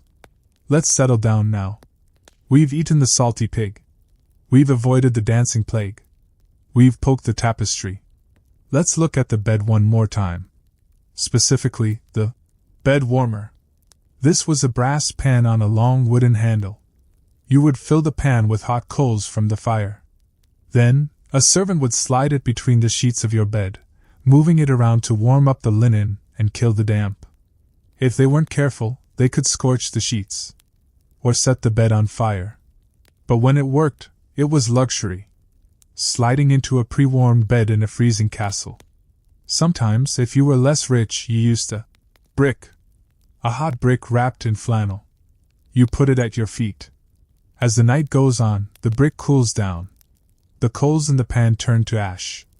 The castle settles. The sin-eater is asleep in a barn somewhere, his belly full of bread. The pig is asleep in the sty, unless he's in the witness box. The king is asleep, dreaming of unicorns. Everything is quiet. The only sound is the wind in the chimney, and the faint scratching of the mice in the rushes. Rest your eyes. The history will still be there in the morning. The stolen days and the bladder of politeness. The bed warmer has cooled down. The castle is stirring. But there is a fundamental question we haven't answered yet. What day is it? You might think checking the date is simple. But in 1752, in England, it caused a riot. We have to talk about the lost 11 days. For centuries, Europe used the Julian calendar, established by Julius Caesar. It was a good calendar, but it was slightly off. It was 11 minutes and 14 seconds too long every year. That doesn't sound like much. But over 1,600 years, those minutes added up. By the 18th century, the calendar was about 11 days out of sync with the solar year. Easter was drifting towards summer. The church was panicking. So, the Pope introduced the Gregorian calendar to fix it. Most of Catholic Europe switched in 1582. But England? England was Protestant. They were not going to do what the Pope said, even if the Pope was mathematically correct. They stubbornly stuck to the old calendar for another 170 years. This meant that if you traveled from London to Paris, the date changed by 11 days the moment you crossed the channel. You literally traveled into the future. Finally, in 1752, the British government caved. They passed an act to align the calendars. To do this, they had to delete 11 days. They decided that Wednesday, September 2nd, would be followed immediately by Thursday, September 14th. September 3rd to 13th just didn't exist. The people were furious. There are accounts, some debated by historians, but the legend is strong, of calendar riots. People marched through the streets shouting, "Give us back our 11 days!" They weren't just confused. They genuinely believed their lives had been shortened. They thought the government had stolen 11 days of their existence. Landlords were demanding a full month's rent for a short month. Bankers were confused about interest. Imagine waking up, expecting it to be the 3rd, and being told it's the 14th, and you're late for everything. It was a nationwide jet lag. It shows how deeply people were attached to the rhythm of time, and how suspicious they were of experts messing with it. Let's drift from the confusion of time to the confusion of guilt. We touched on witches earlier, but we need to talk about the tests. Specifically, the swimming test. This was the primary method for determining if someone was a witch. And the logic is, truly something special. The theory was that water is a pure element used in baptism. Therefore, water would reject anything unholy. So, they would tie the accused woman's right thumb to her left toe, and her left thumb to her right toe, crossbound. Then, they would throw her into a pond or a river. If she floated, the water was rejecting her. She was a witch. Guilty. Execution followed. If she sank, the water would accept her. She was innocent. Of course, if she sank, she was also drowning. They did have a rope tied to them to pull them out if they sank, but let's be honest, the survival rate wasn't great. And even if you were pulled out, you had just been half drowned in a dirty pond in front of your neighbors. It was a lose-lose situation. Congratulations, you're innocent. Here's a towel. You have pneumonia. The other test was pricking. They believed witches had a devil's mark, a spot on their body that was insensitive to pain and didn't bleed. This could be a mole, a birthmark, or a scar. So, professional witch finders, a lucrative freelance gig, would go around with a special needle, a bodkin. They would poke every blemish on a woman's body. Did you feel that? Yes. Did you feel that? Yes. Did you feel that? No. Aha! A witch! Some of these witch finders were frauds. They used retractable needles. The handle was hollow, and the needle would slide up inside it when pressed against the skin. So it looked like they were stabbing deep, but the woman felt nothing. It was a magic trick used to sentence people to death. Matthew Hopkins, the self-appointed witch finder general in England, made a fortune doing this. He charged towns a high fee to come and clear out their witches. It was an extermination racket. Let's leave the dark water of the pond and move to a different kind of dark liquid. Coffee. When coffee first arrived in Europe in the 17th century, it blew people's minds. Before coffee, people drank beer or wine for breakfast. Water was unsafe, so weak alcohol was the standard hydration. This meant that Europe was essentially buzzing with a low-level hangover for about 1,000 years. Then came the black broth. It arrived from the Ottoman Empire. At first, people were suspicious. It tasted bitter. It looked like mud. Some priests wanted to ban it as Satan's drink. But then the Pope tasted it, liked it, and baptized it. Classic loophole. Coffee houses sprang up everywhere. In London they were called penny universities. You paid a penny for entry, and that covered your coffee and the right to sit there and listen to the smartest people in town debate. But the social impact was massive. Unlike the tavern, where alcohol made people loud, stupid, and sleepy, the coffee house made people sharp, talkative, and awake. Suddenly, people were discussing politics. They were criticizing the king. They were reading newspapers. King Charles II hated coffee houses. He tried to ban them in 1675. He issued a proclamation saying that coffee houses were places where false, malicious, and scandalous reports are devised and spread. Essentially, he was afraid of caffeinated gossip. But the ban failed. The people loved their bean juice too much. The king had to back down within weeks. It's one of the few times the addiction of the populace overpowered the will of the monarch. However, not everyone was a fan. There was a pamphlet published in 1674 titled, "The Women's Petition Against Coffee." The wives of London were unhappy. They claimed that coffee made their husbands impotent. They complained that men were spending all their time in the coffee house, coming home with nothing moist but their snotty noses, nothing stiff but their joints, and nothing standing but their ears. They wanted their beer-drinking, lusty husbands back. They argued that coffee was making British men effeminate and chatty, like Frenchmen. The men fired back with the men's answer to the women's petition. arguing that coffee actually made them more vigorous. It was a gender war fought over espresso. Let's drift from the coffee house to the observatory. We need to talk about Tycho Brahe. He was a Danish astronomer in the 16th century. He was fabulous. He was rich. He had a pet moose that lived in his castle, which died because it drank too much beer and fell down the stairs. I told you the animals had it rough. Tycho also lost his nose in a duel over a math formula. He and another student argued about who was the better mathematician, so they fought with swords in the dark.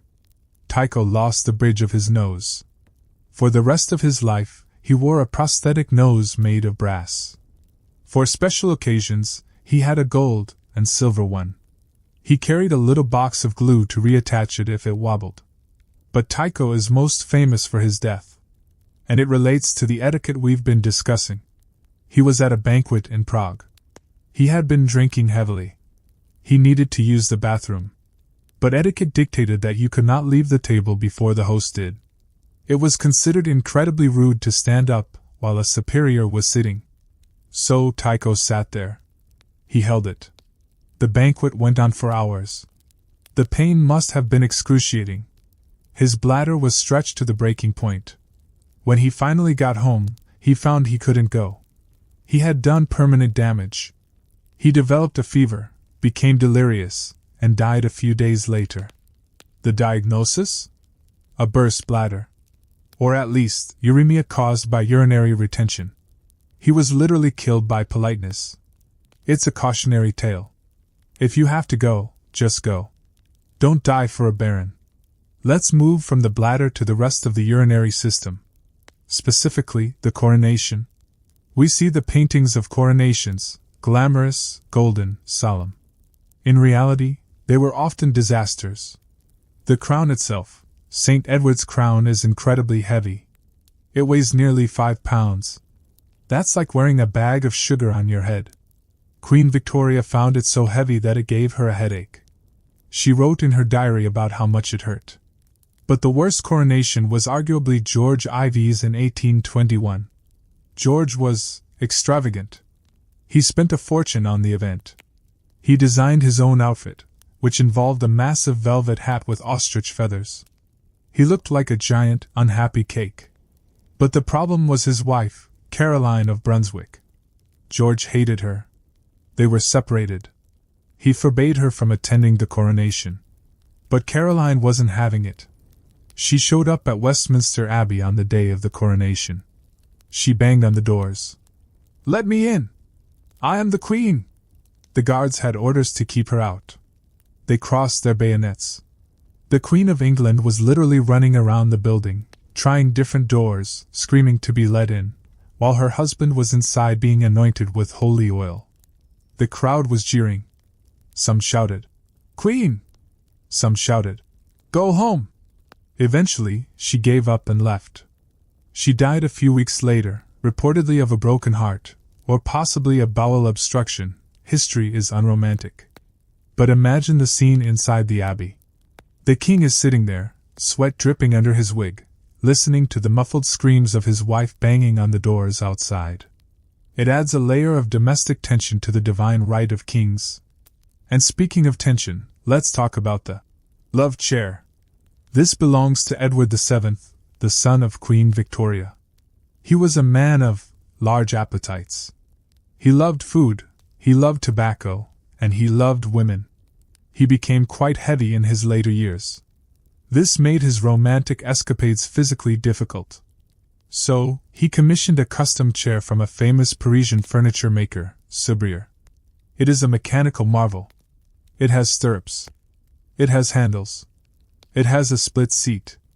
It was designed to support the king's weight and facilitate leverage. It looks like a piece of gynecological equipment mixed with a sleigh. It was kept in a high-end brothel in Paris, Le Charbonniers.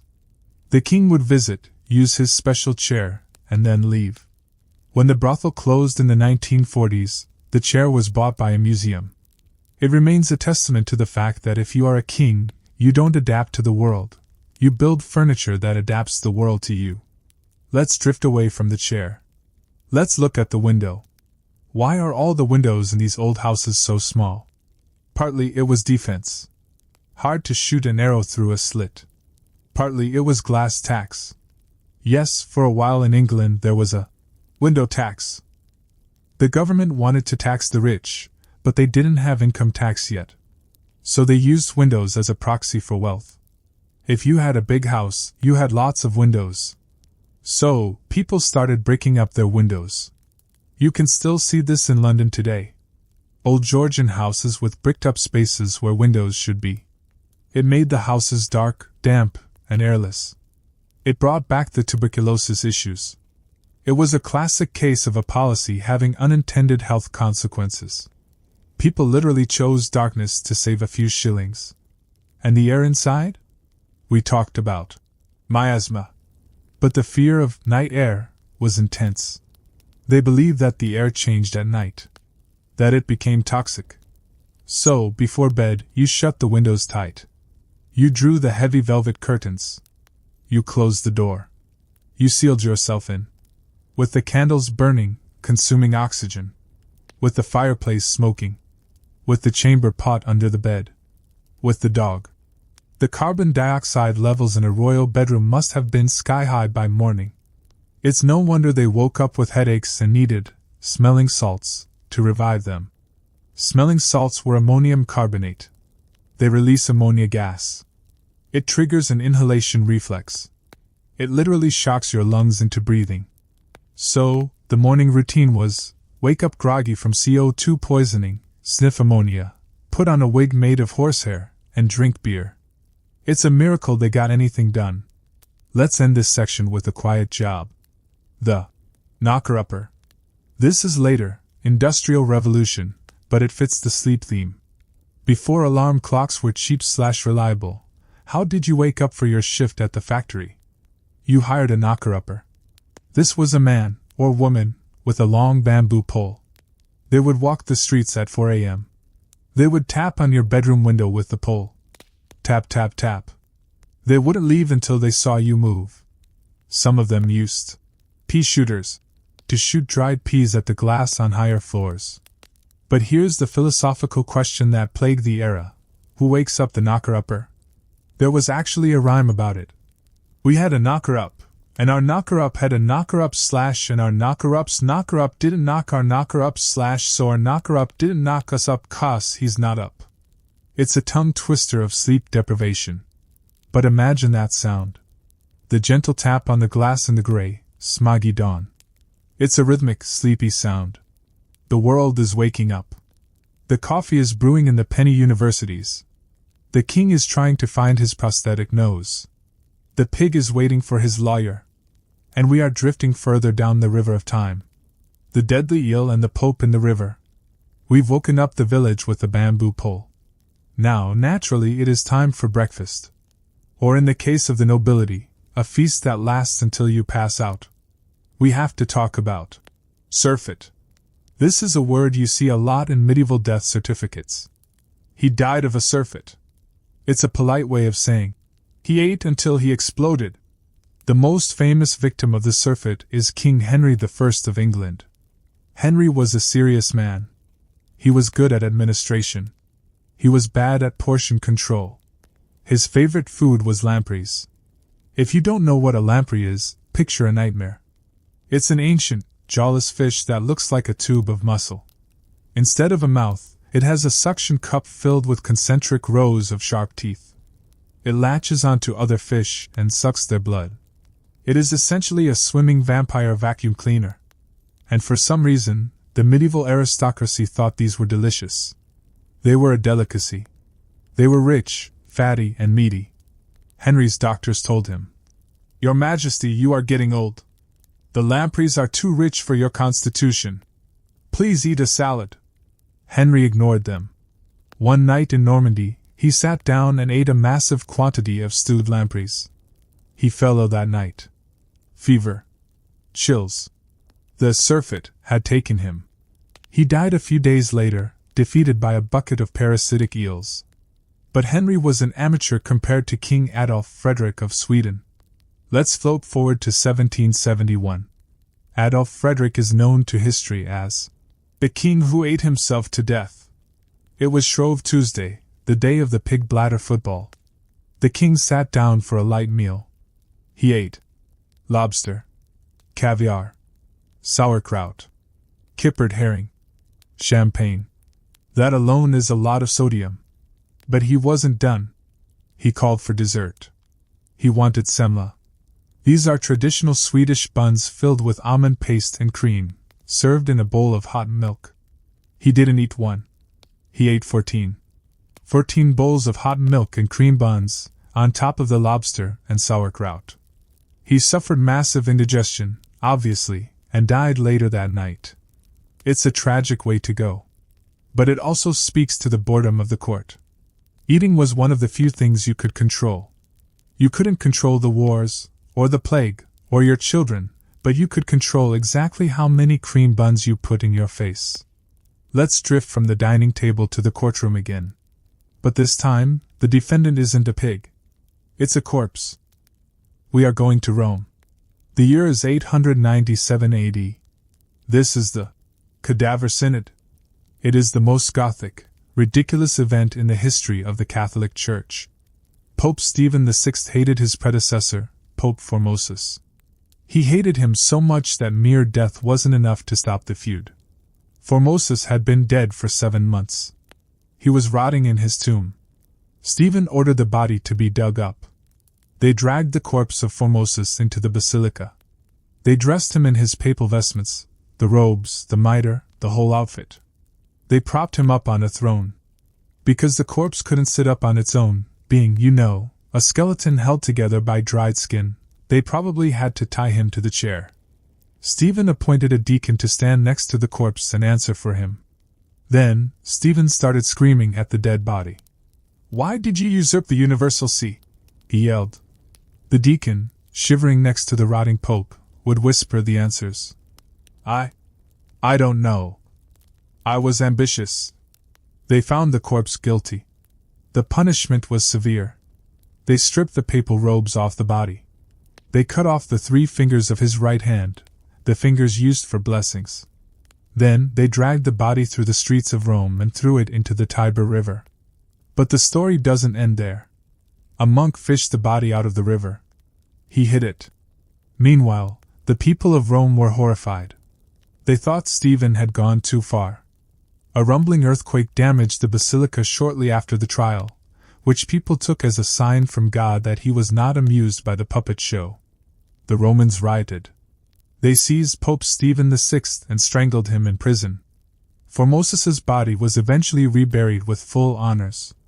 So if you think modern politics is toxic, just remember, at least nobody is digging up the previous president and putting him on trial in a river.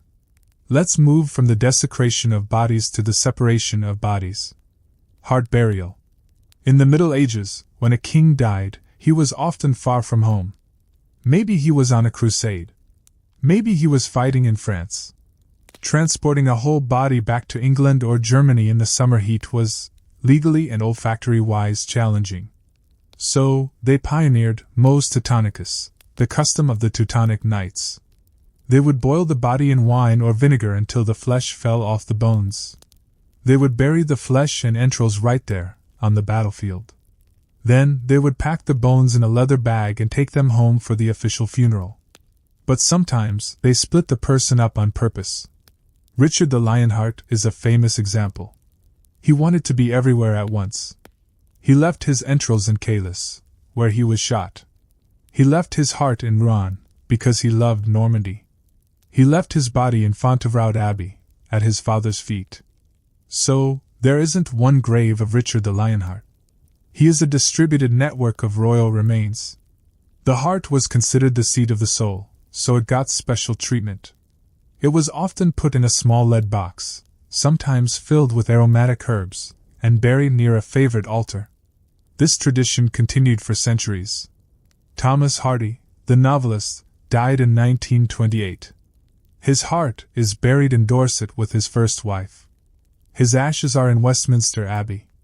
Even in death you couldn't just rest. You had to multitask. Let's drift to a moment where the army wasn't dead, but they probably wished they were. The Battle of Caransebes. 1788. This is the ultimate oops of military history. The Austrian army was fighting the Ottoman Empire. There were about 100,000 Austrian troops. But it was a multi-ethnic army. Austrians, Serbs, Croats, Italians. Many of them didn't speak the same language. They set up camp near the town of Caransebes. A group of hussars, cavalry, crossed the river to scout for Turks. They didn't find any Turks. They found some locals selling schnapps. The hussars bought all the schnapps. They started a party. Later, a group of infantry crossed the river. They saw the party.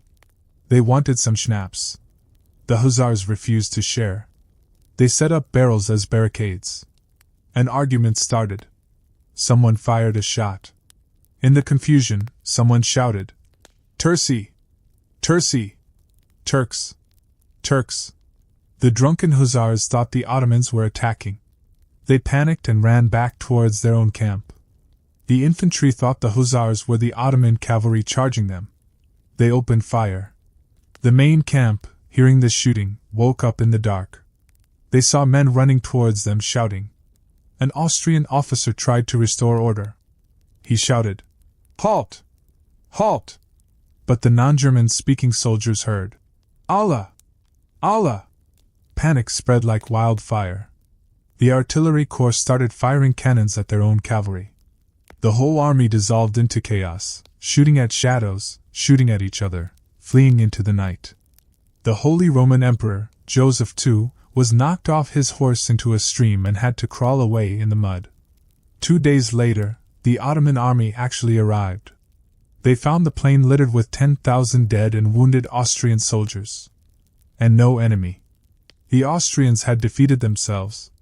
It's a story that makes you want to just lie down and pull the duvet over your head. It's the ultimate example of why communication and sobriety is important. Let's leave the battlefield and go to a place of quiet study. The Cabinet of Curiosities. If you were a rich Renaissance noble, you didn't have a TV. You had a wonderkammer. A room of wonder. This was a collection of weird stuff. The goal was to display your knowledge of the world.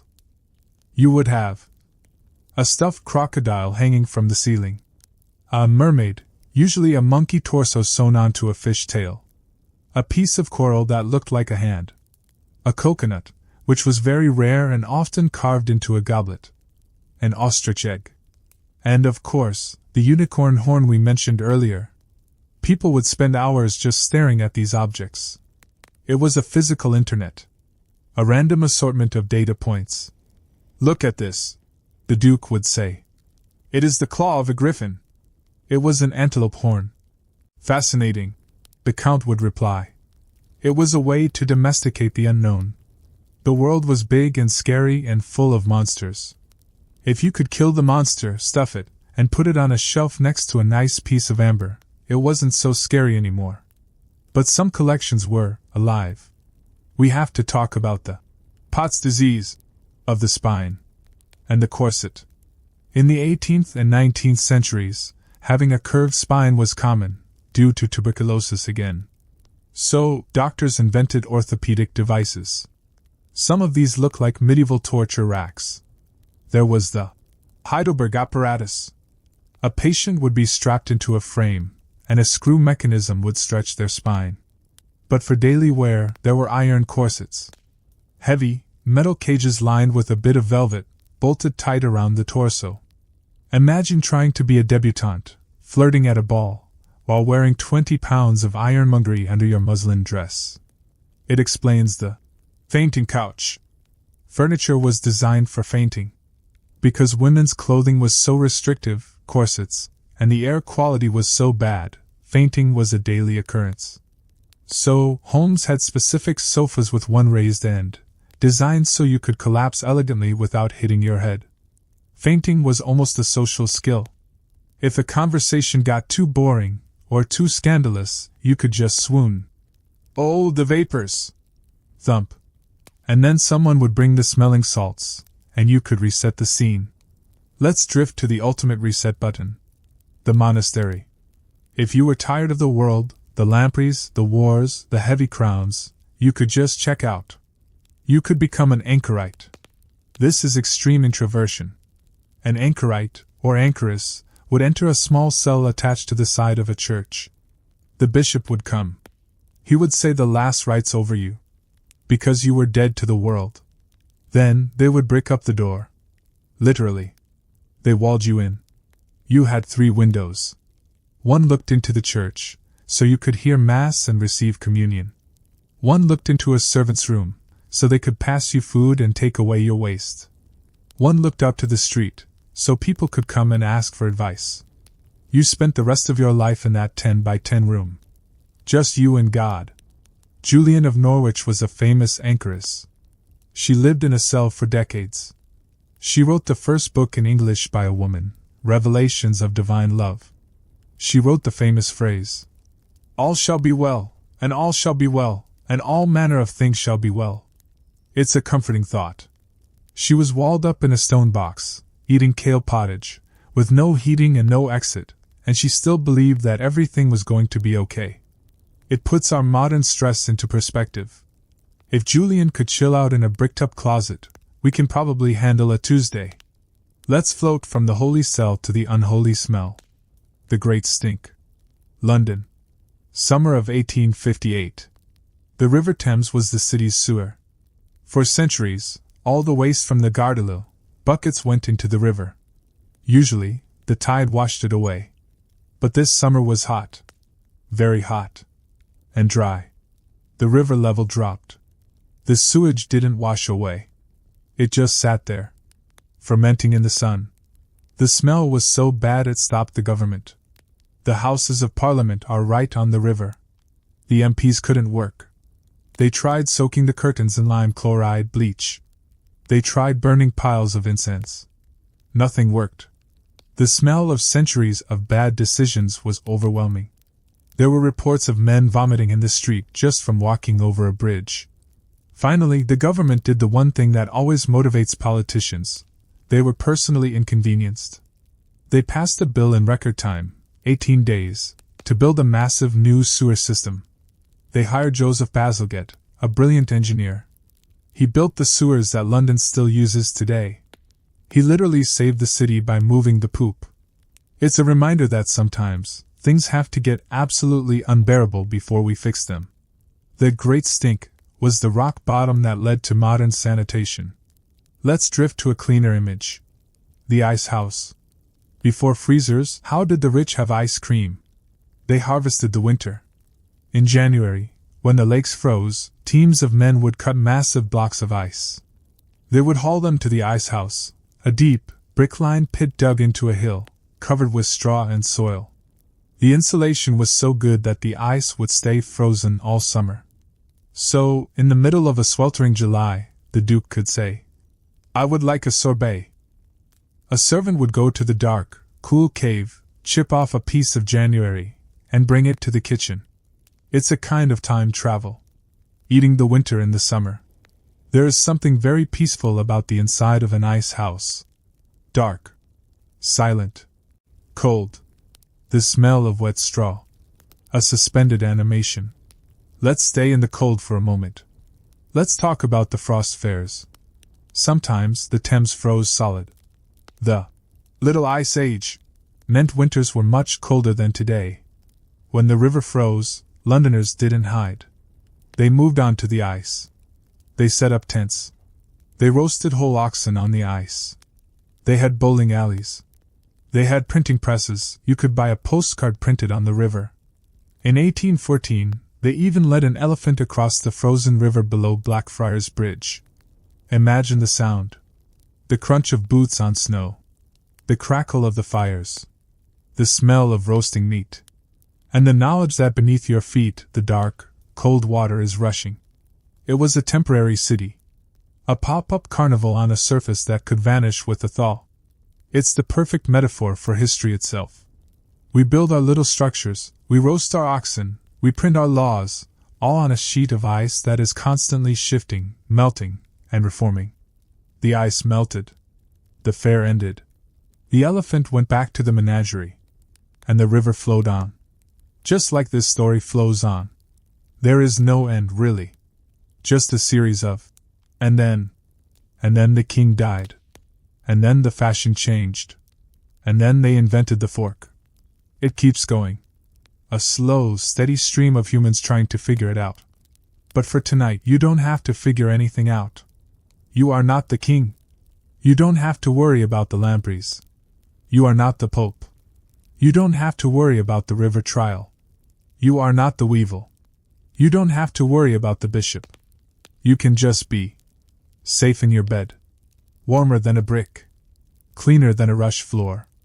Let the history fade into the background. Let the dates dissolve. They are just numbers. Drift along the timeline.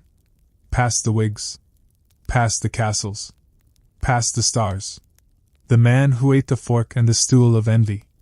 We left off on the frozen Thames, watching an elephant walk across the ice. It's a surreal image, but at least the elephant was eating hay. There are some people in history, however, who would have looked at that elephant and thought, I could eat that whole.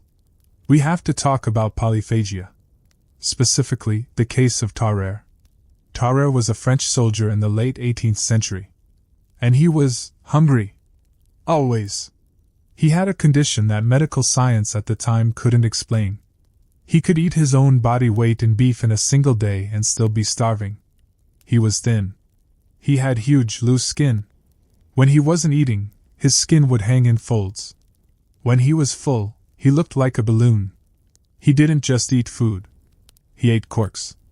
He ate stones. He ate live animals. While in the army, he would do tricks for the other soldiers. He would swallow a basket of apples, one by one, without chewing. He would swallow live cats. The cat usually came back up later, which is a detail we will gently skip over. The military doctors were fascinated. They took him to a hospital to study him. They decided to test his limits. They gave him a meal intended for 15 laborers. He ate it in one sitting and then went to sleep immediately. They gave him a live eel. He swallowed it whole, without chewing. They realized he was a biological anomaly. They even tried to use him as a spy. The general had him swallow a small wooden box containing a secret message. The plan was for him to cross enemy lines, pass the box, you know how, and deliver the message. It didn't work very well. Tarare was captured almost immediately because he couldn't speak German, and he was frantically looking for food in the garbage. He is a tragic figure, really. He spent his life in agonizing hunger, treated like a circus freak. He died of tuberculosis, the constant villain of our story, and the autopsy showed his stomach was enormous, filling almost his entire abdominal cavity. He was a man consumed by the need to consume. Let's shift from the hunger for food to the hunger for bodies. We touched on the mummy powder earlier. But by the 18th and 19th centuries, doctors didn't want dust.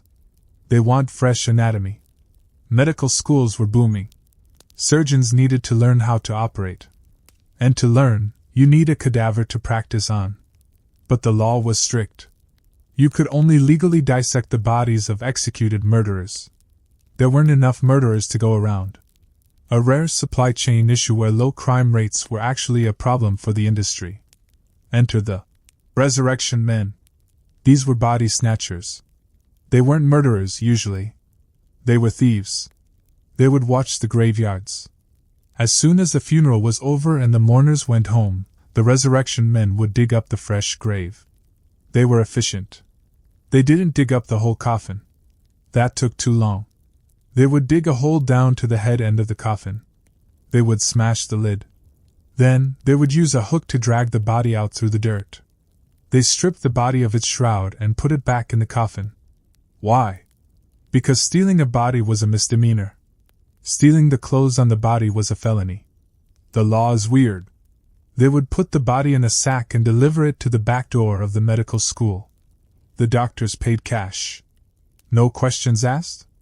It became a terrifying epidemic. People were scared to be buried. Rich people bought mort safes.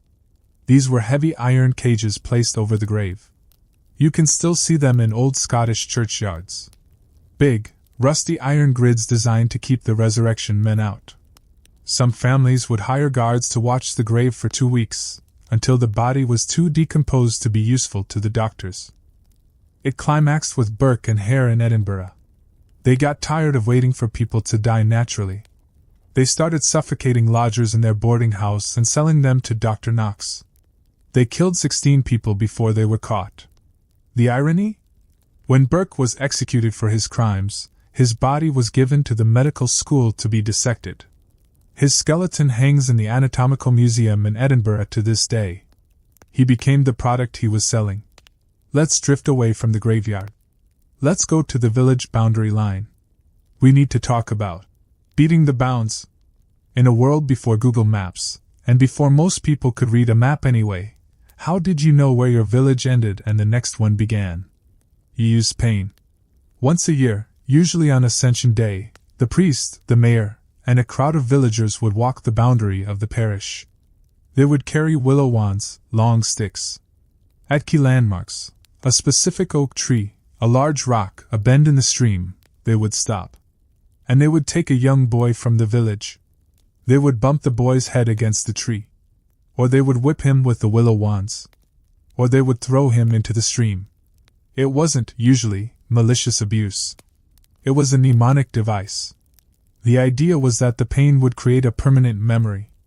50 years later, when there was a dispute about property lines, that boy, now an old man, would say, "Yes, the boundary is definitely that oak tree. I know because I remember crying my eyes out next to it in 1642. They literally beat the geography into the children. Sometimes, for a treat, they would give the boys beer and bread afterwards. Sorry we threw you in the creek. Here's ale." It was a rough way to learn social studies. Let's move from the village to the palace. From the pain of boys to the pain of duchesses. The tabaret. We mentioned the etiquette of sitting. In the court of Louis XIV at Versailles, sitting was the ultimate weapon. Everyone had to stand in the presence of the king. It didn't matter if you were 80 years old and had varicose veins. You stood. Unless you had the tabaret. This was the right of the stool. It was the privilege to sit on a small, backless, upholstered stool in the presence of the queen. It sounds ridiculous to us. Oh wow, a stool.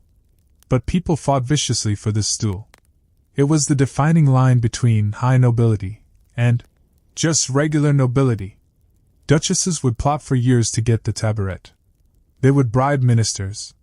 They would spy. If a woman was granted the tabaret, she would ride into the room, her massive skirt billowing, and sink onto her little stool with a look of absolute triumph, while all the other countesses had to stand and glare at her. There is a story of a woman who was so desperate for the stool that she faked a pregnancy. Pregnant women were sometimes allowed to sit. When the 9 months were up and there was no baby, she was banished from court in disgrace. She gambled it all for a seat without a backrest. But the chairs themselves, they were dangerous. We have to talk about the farthingale. This was the hoop skirt of the Elizabethan and Spanish courts. It was a structure made of whalebone or wood that held the skirt out wide. Sometimes very wide. Like 4 feet wide. It made women look like walking bells. It was imposing. It created personal space. But it was a fire hazard. Castles were lit by open fires and candles. If you were wearing a 4-foot-wide circle of flammable fabric and you walked too close to the fireplace. There are many recorded deaths of noblewomen burning to death because their skirts caught fire. And because the structure was so heavy and complex, tied on with knots and ribbons, they couldn't get it off in time. And because of modesty, sometimes men were hesitant to run up and tackle a burning duchess to put the fire out. So, fashion was literally lethal. Let's drift to a different kind of danger. The danger of the road. Highwayman. The romantic image is the dandy highwayman. A man in a mask and a tricorn hat, riding a black horse, stopping a carriage and saying, "Stand and deliver!" And there were guys like that. Claude Duval was a famous French highwayman in England. He was known for being charming. Legend says that if a lady in the carriage agreed to dance a coranto, a slow dance, with him on the heath, he would only steal half her money. Imagine the scene. Moonlight. A lonely road. A thief dancing with the victim while the coachman watches, terrified. But the reality was usually grimmer. If a highwayman was caught, he was executed. And his body was gibbeted. This means they dipped his body in tar, to preserve it, and hung it in a metal cage, a gibbet, by the side of the road, near the scene of his crimes. The body would hang there for years. As a warning, travelers would have to ride past these rotting, creaking cages. The birds would nest in the rib cages. It was a macabre road sign. Speed limit 5 miles per hour. Penalty, being put in a birdcage. And this brings us to the Hand of Glory. This is deep folklore, but thieves believed in it. The Hand of Glory was the dried, pickled hand of a hanged man. Ideally, cut from a gibbeted body. You would put a candle in the hand. The candle had to be made from the fat of the hanged man. The belief was that if you lit the Hand of Glory and brought it into a house, everyone in the house would fall into a deep, coma-like sleep. They wouldn't wake up until the flame was extinguished. It was the ultimate burglar tool. A magical tranquilizer. There are stories of families waking up the next morning to find their house empty, and a strange, waxy hand left on the kitchen table. Whether it worked or not, spoiler, it didn't. The fact that thieves were running around with pickled hands tells you how desperate and superstitious the underworld was. Let's leave the crime and go to the bathroom one last time. We talked about the Roman sponge. We talked about the medieval hay. But let's talk about the garderobe. This was the toilet in a medieval castle. It was usually a small room built into the thickness of the wall. The seat was a stone slab with a hole. The waste fell down a chute, a long shaft, and emptied into the moat or a cesspit at the base of the wall. This brings up a tactical weakness. If you were a siege army attacking a castle, and the walls were too high to climb, you could climb the toilet shaft. It happened. King Edmund II was famously assassinated while on the toilet. An assassin hid in the pit below and, well, he used a spear. Upwards. It is the most undignified death imaginable. 1 minute you are a king, doing your business. The next minute, you are a historical footnote about plumbing security. This is why, later on, they put iron grates across the shafts. The privy guard. Let's float away from the specific deaths and look at the general attitude towards death. Memento mori. Remember you will die. The Victorians were obsessed with this. They had death photography. Photography was new and expensive. Often, a family didn't have a picture of their child while they were alive. So, if the child died, they would hire a photographer. They would dress the body in its best clothes. They would prop it up on a chair, sometimes painting open eyes on the eyelids to make them look alive. They would take a family portrait. The parents standing stiffly, holding the hand of their dead child. It seems gruesome to us. But to them, it was the only way to keep a memory. It was an act of love. They also made jewelry out of hair. Mourning jewelry. If your husband died, you would cut off a lock of his hair. You would weave it into a complex pattern, a flower, or a braid, and put it under glass in a brooch or a ring. You would wear a piece of his body on your body. It's actually quite touching. In a world before digital clouds and backups, you had to physically carry your memories. Let's drift back to the happier side of hair. The macaroni. You know the song, Yankee Doodle? Stuck a feather in his cap and called it macaroni. Macaroni wasn't pasta. It was a person. In the 18th century, young British men would go on the grand tour of Europe. They went to Italy. They came back wearing wild Italian fashions. Big wigs. Tiny hats. Tight pants. Stripes. And very high heels. They were called the Macaroni Club. They were the hipsters of the 1770s. They developed their own slang. They walked with a specific swagger. So when Yankee Doodle calls his feather macaroni, he's saying, I'm incredibly stylish and European. Or rather, the song is mocking him for thinking he's stylish just by adding a feather. It was a flash in the pan. The style vanished. But the pasta name stuck. And finally, let's talk about the fan. In the ballrooms of the 18th century, you couldn't just walk up to someone and say, "I like you?" That was too direct. So, women used the language of the fan. It was a code. Fan open wide. Wait for me. Fan half shut. Are you being watched? Fan shutting quickly. I am jealous. Dropping the fan. We will be friends. The friend zone move. Drawing the fan across the eyes. I am sorry. Drawing the fan across the cheek.